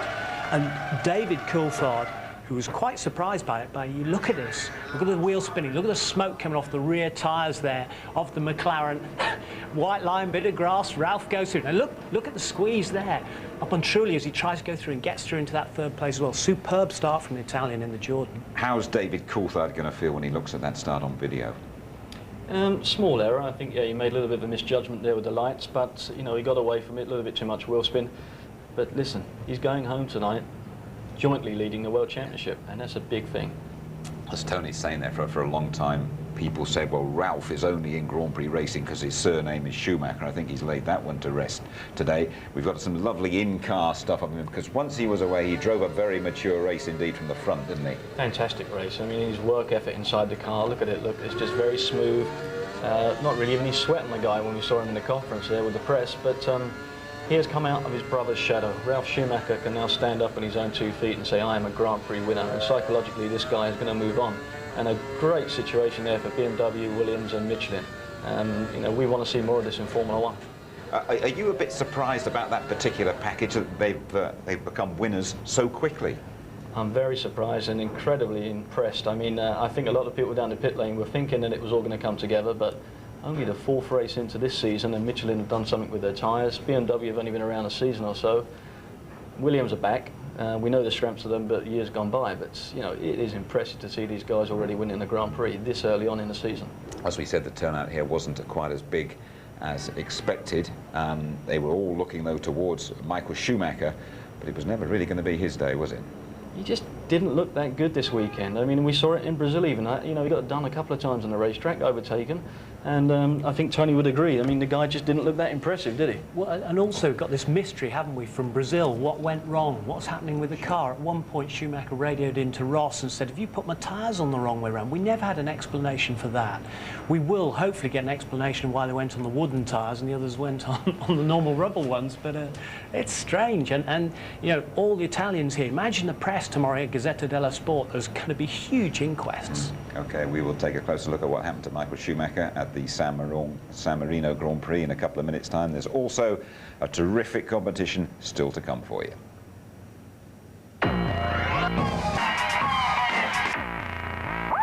We are reviewing the San Marino Grand Prix, won by Ralf Schumacher. David Coulthard, though, is the joint leader of the World Championship. Ralf is an elder brother, Michael. We're not going to be quite sure what has happened. I don't know whether Ferrari will ever tell us what has happened to their car in this race. But when Montoya went past him, we feared that something might be wrong. Yes, something definitely went wrong there. I mean, obviously we saw that the guy had a puncture early on, but also at this point we see the video here, he's got an obvious gearbox problem and he's lost a couple of places. Will we find out? I don't think so. Them guys there, they keep all those you know, problems to themselves. They don't want anybody else down the pit lane to find out what their issues were. Yeah, we got 1 or 2 sharp operators there that might just give us a best guess.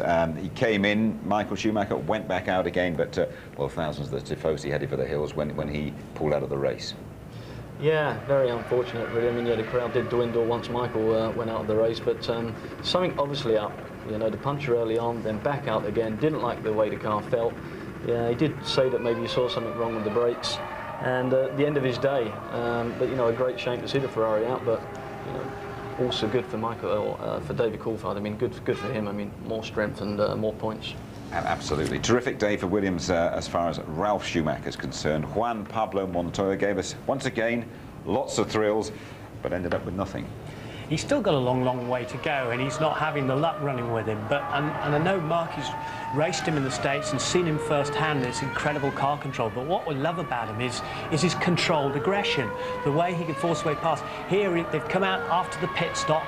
You know, Trulli's in front of him. There's 6th place there, 1 point up for grabs.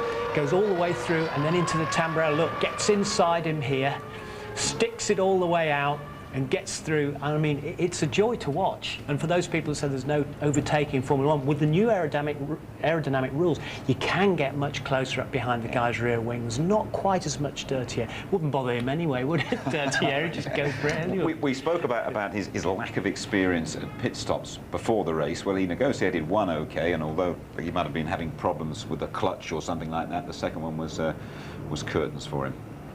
Well, I think it's a situation really that the fuel got stuck in there. Look, the hose is stuck, they can't get it out. At this point, he's got a load of revs on the engine, and these Formula One clutches are so fragile. I think he's probably just frazzled the clutch, burnt it out. And you see they put it up on stands. They tried to get the wheel spinning because it's stuck in gear.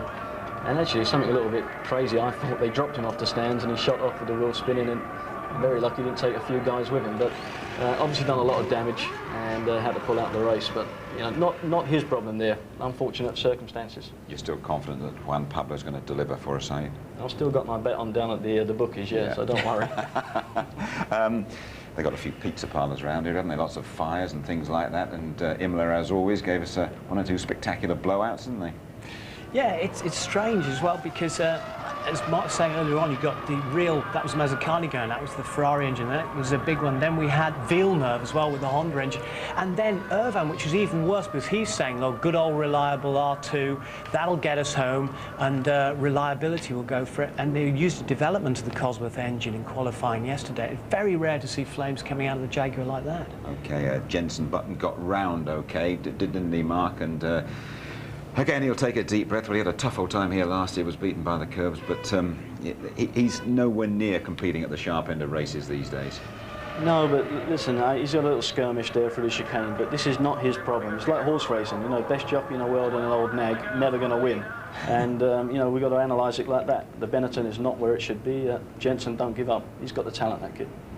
Good. I should just tell you about a terrific record that Williams have here at San Marino, the latest victory for Ralf Schumacher, and just look at that going back to Mansell in '87, Patrese in '90, Mansell again '92, Prost in '93, Damon Hill '95 and '6, Heinz Harald Frentzen in '97, and Ralf Schumacher in 2001. Williams comfortably the most successful constructor in San Marino. Let's hear from Patrick Head, key figure in the Williams team. Here he is talking to Louise. Patrick, first of all, congratulations. Winning isn't a new thing for Williams, but you've had to wait a little while for this one, so how does it compare to the others? Yeah, it is a long time ago, 97, towards the end of 97 since we won last, and memory is short in this business, and I've certainly forgotten it, but it's good to be back, and one can only say Ralf drove an absolutely faultless race. He didn't put a foot wrong. You've been kind of threatening to do this since the start of the season. Does this mean that we're likely to see a lot more victory from Williams this year? I mean, I don't know. Obviously we'd like it to be, but we'll just go to every race and try and do our best. And, you know, there's always a chance from whether the car we get the car well set to the track, and whether the tyres that Michelin bring to the track are absolutely right. But they've done an absolutely brilliant job in the last few races, and you know, really pleased to see that. Yeah. Now, a few nervous faces in the garage towards the end of the race. Were you one of them? I was probably a bit twitchy. Yeah. Well done. Okay, thanks. Got to mention ex-Williams driver David Coulthard leading the championship. Yeah, I mean, faultless performance from him. He was superb, but by contrast, Hakkinen was awful. He was lacklustre. And I think a message from all of us here, get the weight behind David Coulthard. He's your man at McLaren, and he's got a very good shot at the title.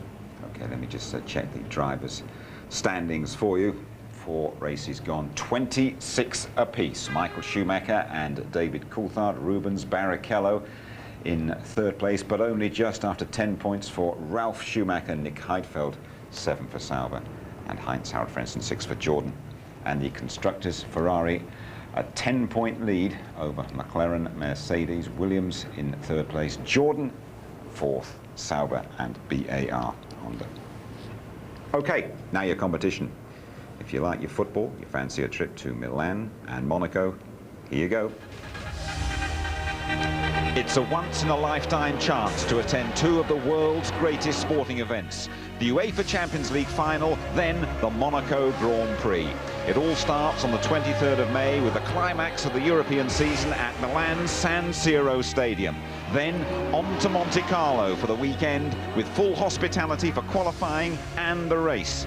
And 2 lucky winners will get a pair of tickets to both. What a week it's going to be. All you have to do is answer this simple question. Who was the last Englishman to win the Monaco Grand Prix? Was it A, Johnny Herbert, B, Nigel Mansell, or C, Graham Hill? A, Herbert, B, Mansell, C, Graham Hill.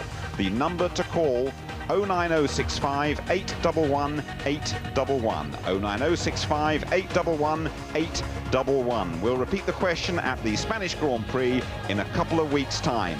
These great prizes, by the way, courtesy of Foster's, sponsors of our ITV F1 website, and the very best of luck to you all. Of course, you can catch all the Formula One news on that ITV F1 website. A load of Ferrari fans leaving Imola, knowing that the other Schumacher, Ralf, has won the San Marino Grand Prix here this afternoon. Okay, coming up for you a little bit later on, just before midnight, highlights of the race, more reaction, and that show repeated as always, ITV2, 7 o'clock tomorrow night. And a couple of weeks' time, we go to Barcelona, live qualifying, 11:30 on the Saturday, the race live from 12:15 on the Sunday, highlights later on. Sum it all up for us. Final thoughts from you, Mark. Great day, Ralf Schumacher, very impressive. But I'm so happy for DC, and we touched on it during the weekend, consistency. Points make prizes, and I think he's got a good chance to go for the big prize at the end of the year. Tony? Traction control returns in Spain, but I don't think that's going to make a massive amount of difference. I just think it might make the playing field even a little bit more level, and we've got this great potential three-way race for the title in 2001. It's going to be even more exciting, so stay tuned. Absolutely right. Okay, well, Ralphie Schumacher has certainly served his apprenticeship okay, hasn't he? Starting back in Melbourne in 1997. This his 70th race, and Ralf Schumacher is finally on top of the podium. Michelin and Williams are winners again in Formula One. Our congratulations to them and to the BMW power that brought Ralf Schumacher his victory today.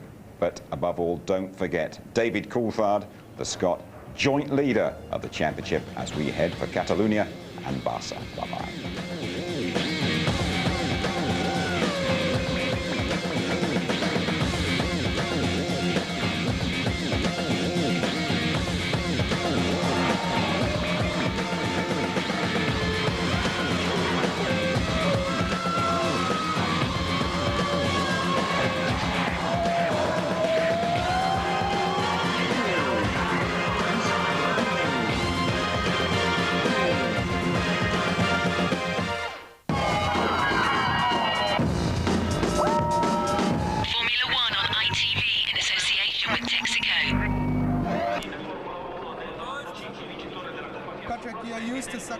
But still a historical day today.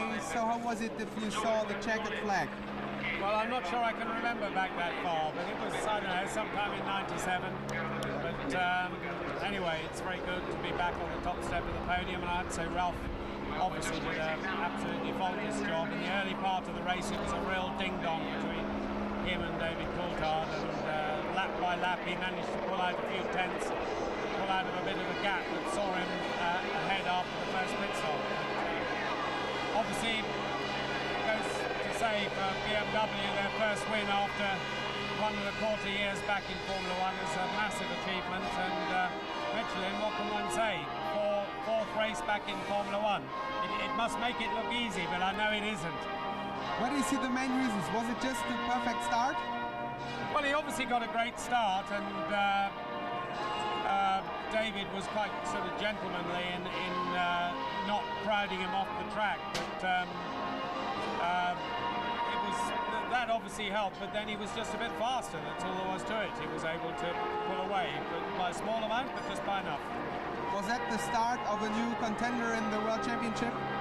I don't know. We'll just go to every race and try and do our best. And you know, you look later in the year and see where you are. You can't predict these things. They go up and down, and that makes one of the things that makes them very interesting. Thank you very much. Thanks.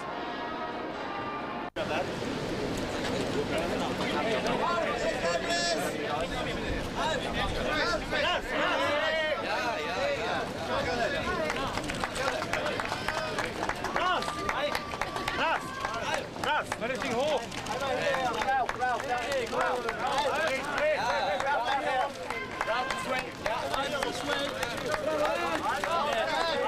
Nochmal! Männer, bleibt hinten!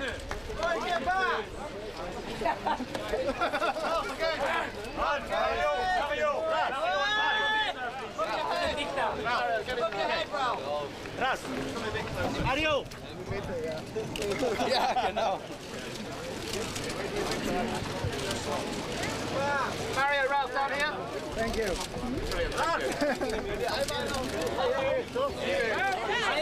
Mario! Mario! Einmal zu mir. Einmal nochmal zu mir. Hey, Olli! Gut, Olli, komm on. Ralf! Ralf! Ralf! Ralf! Alleine bitte. Das reicht jetzt. Nein. Komm jetzt. Alleine gewonnen. He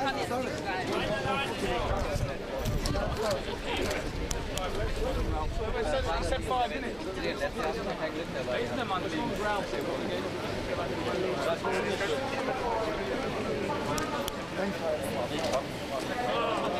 Everybody back now.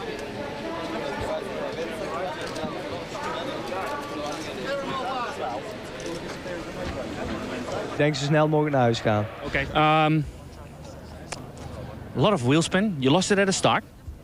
I lost certainly my position and my advantage at the start. I moved a little bit and then repositioned the car, and then when I actually went, I got too much wheel spin. But I think, to be honest, looking at the performance of the Williams and where they went in the pit stop strategy, they probably still would have won this race today. Okay, equal with Michael now. Yeah, no, it's good. That's obviously, you know, it means we're all back to square one, and well, 12 more races or whatever, it's 13 more races to go. So still a long way in the championship, and obviously Williams are going to be in there fighting as well. In the press conference, you congratulated Ralph. He drove very well, huh? Yeah, he did, I think, an immaculate race. You know, he looked strong. He was obviously well in control.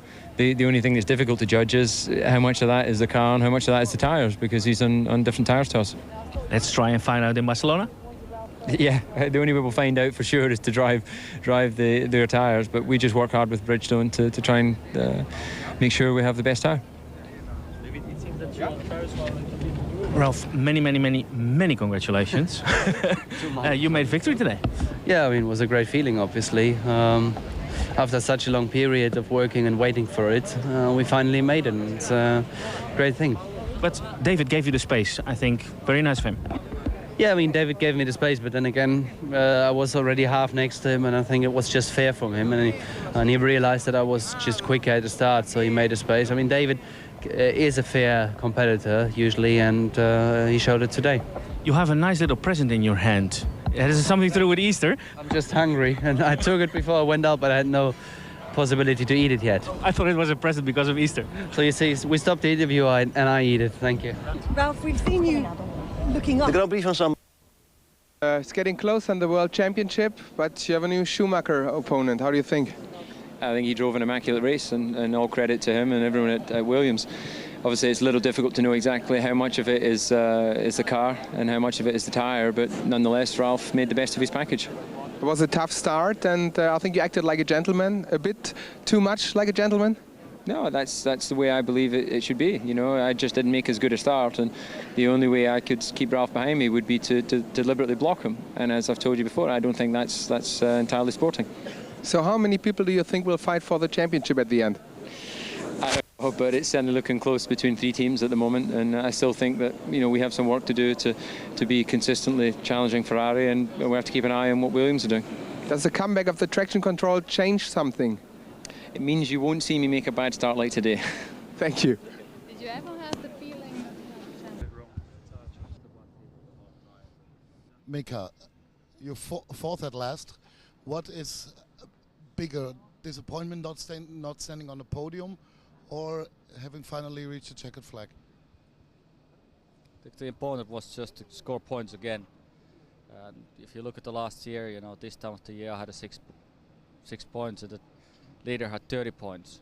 So at the moment I have 4 points, and the leader has 26 points. So the whole championship is completely open at the moment, and a lot of things will happen still. So let's now relax and you know, enjoy this result. I think it was great to finish 2 cars at this Grand Prix again, and to score points what we did. You know, for me particularly after the Brazil, it was good to finish the Grand Prix like this and score some points, and also it was great after Brazil now, you know, to be in where we were in after qualifying, to be in the first and second, which show that way there is a McLaren is definitely stronger than ever again, and it proved again today. You know, if our start would have happened perfectly in a grid, I believe the end of the day result would have been different. Your comment about the debut winner Ralf Schumacher. It's great. It's always fantastic to win a first Grand Prix. It's a really good feeling, and it certainly gives you a lot more confidence. And I hope it doesn't give too much for Ralf. You think he deserves it? What happened? I just the clutch. We lost the clutch before the pit stop, and when I went to lift out of the pits, you know, clutch wasn't working, so I had to start the engine, and when they drop out, I was already in gear. And when I went to shift to second gear, there's no more gears. You've been pushing really hard. How big is disappointment now? But, you know, those things happen, but, you know, there's more races to come. Think Ralph will win it now? I think it looks like. You know, so far I was just looking at TV and looked quite good. Thank you very much.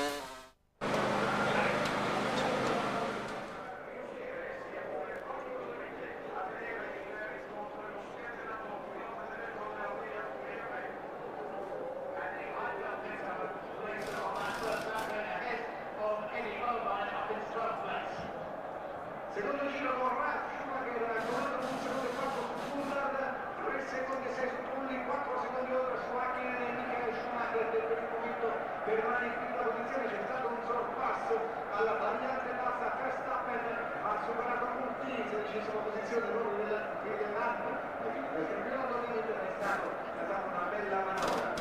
Coulthard girando in 28,4 contro il 27,9 di Schumacher, come giustamente aveva sottolineato Carlo Costa, il ritmo di Ralf Schumacher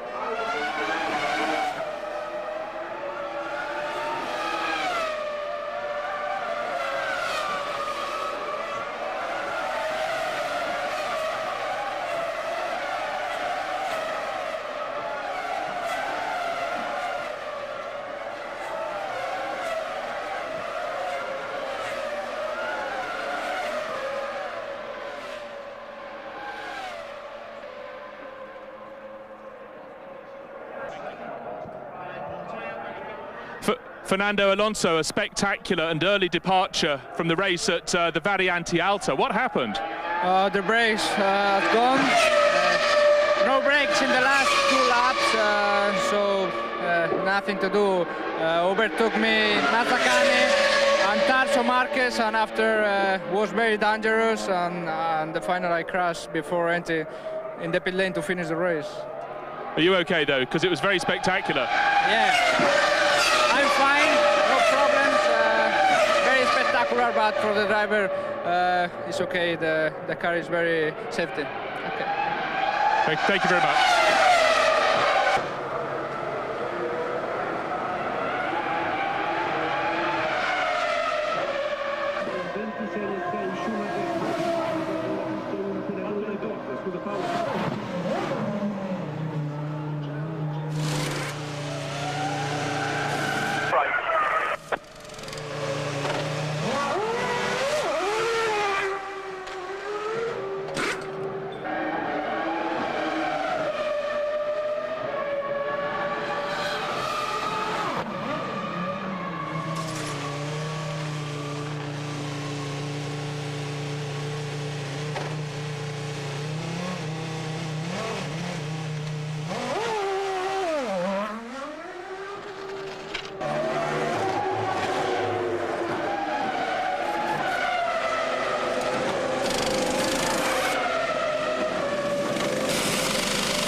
Prague, 10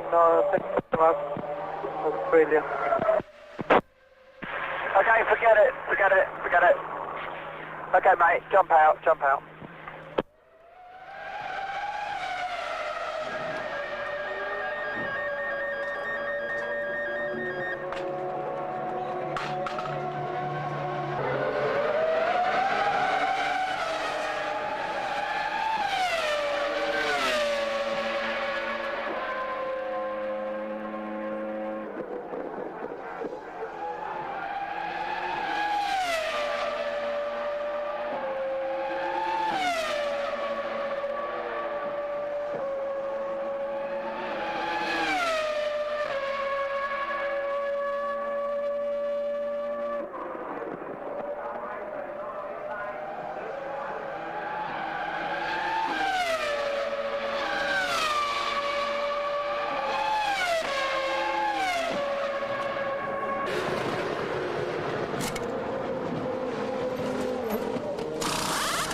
Tasso Marquez, you nearly made it to the end of the race, but what caused you to pull off? We don't know exactly yet, but I think it's position there. I think it's the throttle. Something with the throttle is wrong, and I just lost the power, lost completely the engine. Now, your teammate Fernando Alonso lost his brakes very early on. How were yours through the race? Did you have trouble with those? Yeah, we had since the first lap. I had a problem. The car was not braking on the front, just in the rear, so it was very easy to go off. It was very hard to drive. Tough luck, Marco. Thank you.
Procedures at the end of the race. Well done, Ralph. Spotless drive. Well done, all in the team. Very good. Thanks very much to everyone. It was a great car, great weekend. Thank you.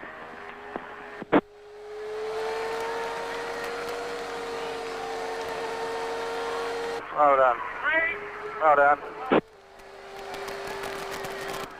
But just slow it down, do all the normal procedures.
You're back with us at Imola, so in his 70th Grand Prix, Ralf Schumacher is a Formula One winner, breaking the McLaren-Ferrari stranglehold that's lasted for 23 races. Ralf, we've seen you looking up at the top step of the podium on numerous occasions. What did it feel like now you're finally standing up there looking down on everyone? Well, I must say, you know, when you're once there, I think I still haven't realised it yet. It's just a great thing. Happy for the team, happy for myself, obviously. and I hope it's one of many. How much were you expecting this, or is there any element of surprise?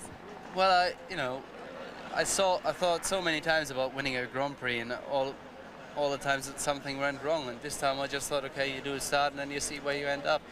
And there you are, we ended up first. Congratulations, it's only your 4th Grand Prix. Were you expecting to be up there on the winners' rostrum so soon? Thank you very much. Well, it's on one way it's absolutely unexpected. On the other way, we had all elements from the BMW, from Williams, to put everything together. But the trick is to put anything together. And thanks to Ralph, thanks to everybody, finally we did it.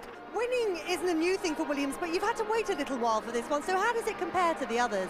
Yeah, it is a long time ago, 97, towards the end of 97 since we won last, and memory's short in this business, and I've certainly forgotten it, but it's good to be back, and one can only say Ralph drove a absolutely faultless race. He didn't put a foot wrong. You've been kind of threatening to do this since the start of the season. Does this mean that we're likely to see a lot more victories for Williams this year? I mean, I don't know. Obviously we'd like it to be, but we'll just go to every race and try and do our best. Well, David, you certainly gave it the best effort, but Ralph just seemed to be always just that little bit up the road. Yeah, I think even if I'd managed to get the jump on the start, looking at when his strategy ran to, still think he was quicker than us today. And hard as that is to accept, we have to accept it and just say that they had the better race package. But nonetheless, I think I've had a good weekend, with the qualifying, and was pretty strong throughout the race, despite Ralph's performance. And obviously it's confused a little bit by the fact that he's in a different tyre to us, so you don't really know how much of that is car and engine and how much of that is tyre. In terms of starting so far back, having all the problems that we had in qualify, not having a fantastic start and still finishing on the podium, I think it was a good finish at the end. I mean, Williams was really a good car today. In terms of times, I think we were really competitive comparing to McLaren, but at the end of the day, we were behind Coulthard in 20 seconds. There was no way to get back. I was attacking in the end a lot, pushing really hard, because maybe they would have a brake problem or something, so I tried to push and to see what happens, but it didn't really work out 100%. And yeah, I mean, the choice what we did with the tires was, I believe, was the correct. It was just the one team with the hard tires, and it's hard to believe just the one team gets right and all the others wrong. Our car didn't look so bad in the beginning.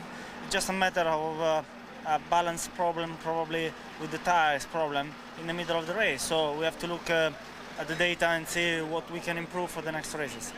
Well, I just didn't have a good start. On the right-hand side, there was somebody who did a jump start, and I was a little bit confused. And myself, I did a mistake as well afterwards. I lost a couple of places. I was really stuck behind on 11th place, and I tried to waiting for my opportunity to get more and more onto the front with a better pit stop. It worked, but we got a point today, and Jarno another 2 points, so gives us a little bit a couple of points for the championship. Thank you. Thank you.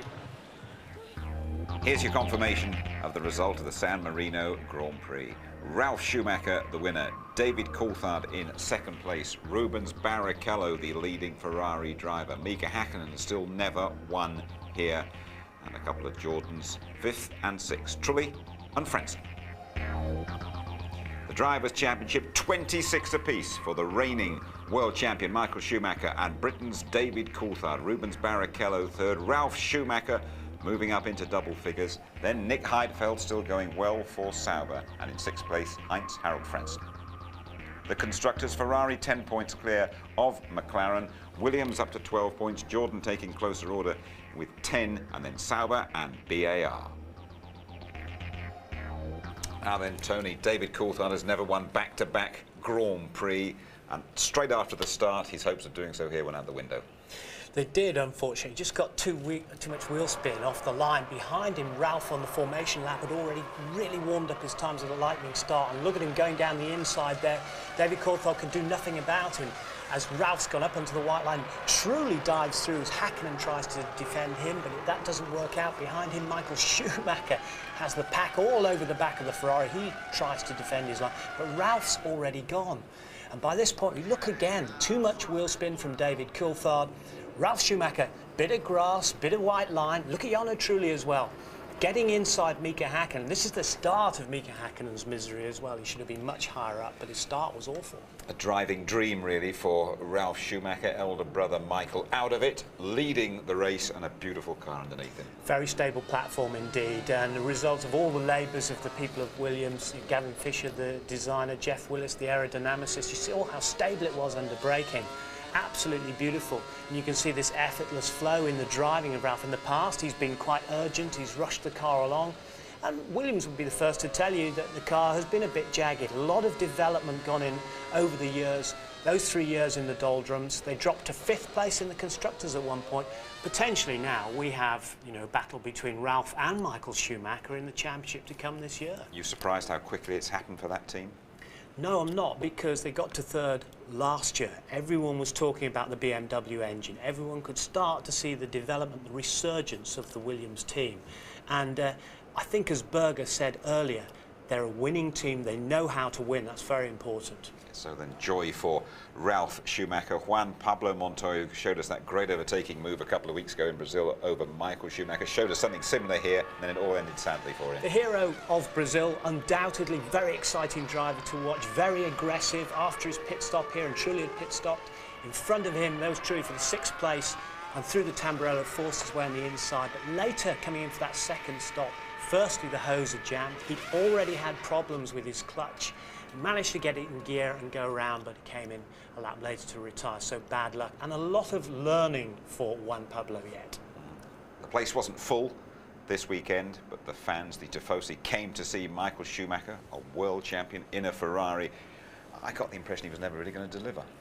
Mystery deepens, Jim. You know, we don't know what happened in Brazil. We know he radioed in when the car was performing badly and under par. Have you put my tyres on the wrong way round? He has a puncture in the left front. He's limping back to the pits. He's wandering all across the track. He's not thinking about it. He nearly got in the way of the traffic behind him there. They'd chosen the wrong tyres. It's been proved, the wooden ones instead of the softer ones, which the other teams went on. No points for Michael Schumacher. Where's Coulthard? Equal with him, leading the championship. Yeah, but points for Coulthard, and surely he now is the main man in that McLaren team. The Laird of Glencairn. 1 metre of Scottish land was bought for him by his sponsors. No joke, really. Of course, he won't use the title, but he's on a fantastic roll. You know, he's a free man, he's a free spirit. He's thinking differently this year. He started well. He's getting more and more confident as he goes on. His mechanics worked till 0400 on Saturday morning. By contrast, Mika Häkkinen, that bad start that we saw, a lacklustre performance, no doubt about it. Up until today, only had 1 point in the World Championship. And therefore, if you think about McLaren, they should put their weight behind David Coulthard. Final thoughts on the first European race of the season? Superb. Shows we've got a 3-way battle coming up, and we look forward to traction control and all the electronic gizmos in Spain. Let's see what they can do with that lot. Absolutely, that is coming up in a couple of weeks' time when we head to the Circuit de Catalunya above Barcelona, and the full ITV service throughout the weekend. Qualifying live 11:30 on the Saturday morning, and the race, all the build-up from 12:15 on the Sunday, and of course the highlights later. Another 6 points then for David Coulthard, second best to Ralf Schumacher here today, but eyeball to eyeball with elder brother Michael as we head for Spain. Bye-bye.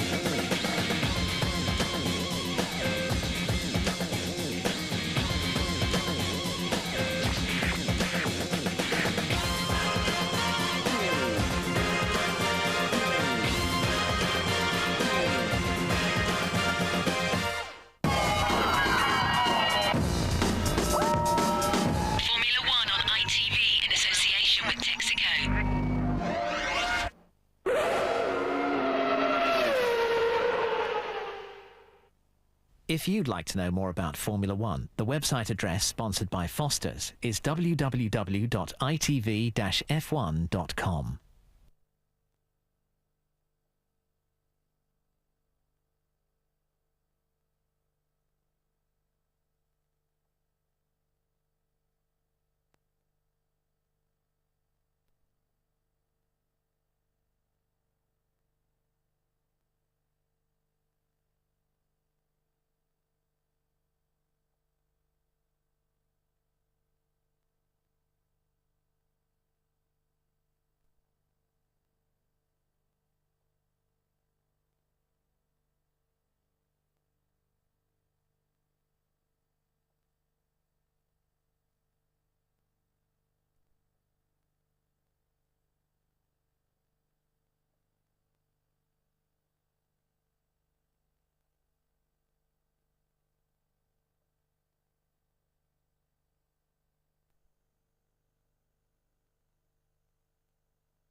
Flop Ferrari, ecco la verità.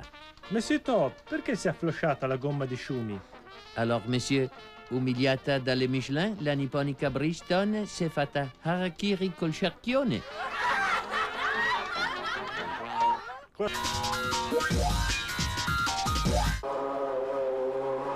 Sfrecciano le monoposto sul circuito di Silverstone, ma i test di prova si svolgono nel silenzio, quello delle dichiarazioni più rigoroso. Saracinesche abbassate per la McLaren durante la messa a punto dei bolidi di Coulthard e Hakkinen. Paraventi bianchi davanti ai box della Williams per evitare sguardi indiscreti. I due piloti dei bolidi argentati sembrano scomparire nel nulla appena si tolgono il casco. Veloci fuori proprio come sul circuito. Il miglior tempo nel secondo giorno di prove è quello del finlandese, 1:22.460, seguito a ruota dal compagno di scuderia con 1:22.768.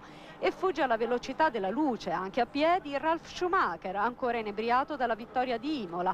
Scappa alla presenza delle telecamere, qualche autografo fuori programma e una velocissima dichiarazione sfuggita agli microfoni spenti. Andiamoci piano con i pronostici, dice quasi per scaramanzia. I test sul circuito spagnolo erano andati male, anche se qui a Silverstone siamo migliorati molto, c'è ancora tanto da fare. Si sbilancia appena sulle rivali, ammettendo che la McLaren è al momento la più temibile, ma la rossa saprà recuperare su quelle migliorie dove invece appare essere in ritardo. Il tempo freddo e variabile dell'Inghilterra, sferze di sole, piogge e addirittura una spruzzata di nevischio ha reso difficile le prove delle gomme. La BMW Williams ha lavorato sul controllo della trazione e sull'elettronica, il cui uso sarà liberalizzato proprio nel Grand Prix di Barcellona del 29 aprile, dando vita ad una nuova era.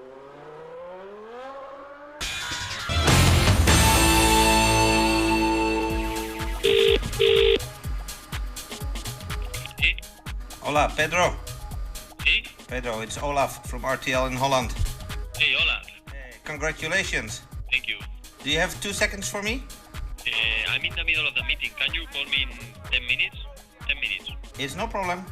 Afgelopen week de grootste test vond plaats op Silverstone. Daar maar liefst 13 auto's in actie. Dominantie door de beide McLaren Mercedes'en. Voordeel voor Mika Hakkinen was dat hij een nieuw rondrecord liet noteren voor auto's met 2001 specificatie. David Coulthard zat dichtbij, maar ook de beide BR's maakten grote stappen voorwaarts. Gevolgd door Frenzen, Ralf Schumacher en Juan Pablo Montoya. Dan Alesi, daarachter Eddie Irvine. Fisichella moest het werk van Button overnemen, want die had pijn in zijn schouder. De La Rosa aan het werk voor Jaguar. Jonathan Cochet, de nieuwe testrijder van Prost, zat er redelijk goed bij. Luciano Burti deed eigenlijk maar 2 rondjes en zette geen tijd neer. Vanaf donderdag zijn de heren op het circuit. Vrijdag de eerste officiële vrije trainingen. Dan met traction control. Wat dat gaat brengen, zie je volgende week. Volkomen onverwacht heeft Luciano Burti gisteren bekendgemaakt dat hij weggaat bij het team van Jaguar en vanaf de Spaanse Grand Prix voor het team van Prost zal gaan rijden. Zijn taken bij het team van Jaguar worden overgenomen door testrijder Pedro de la Rosa. Uiteindelijk had ik hem dan toch te pakken.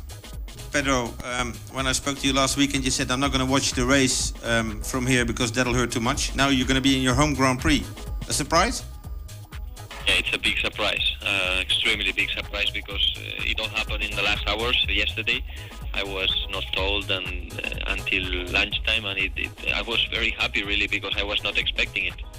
So you had a big party last night, or are you going to just work to be ready?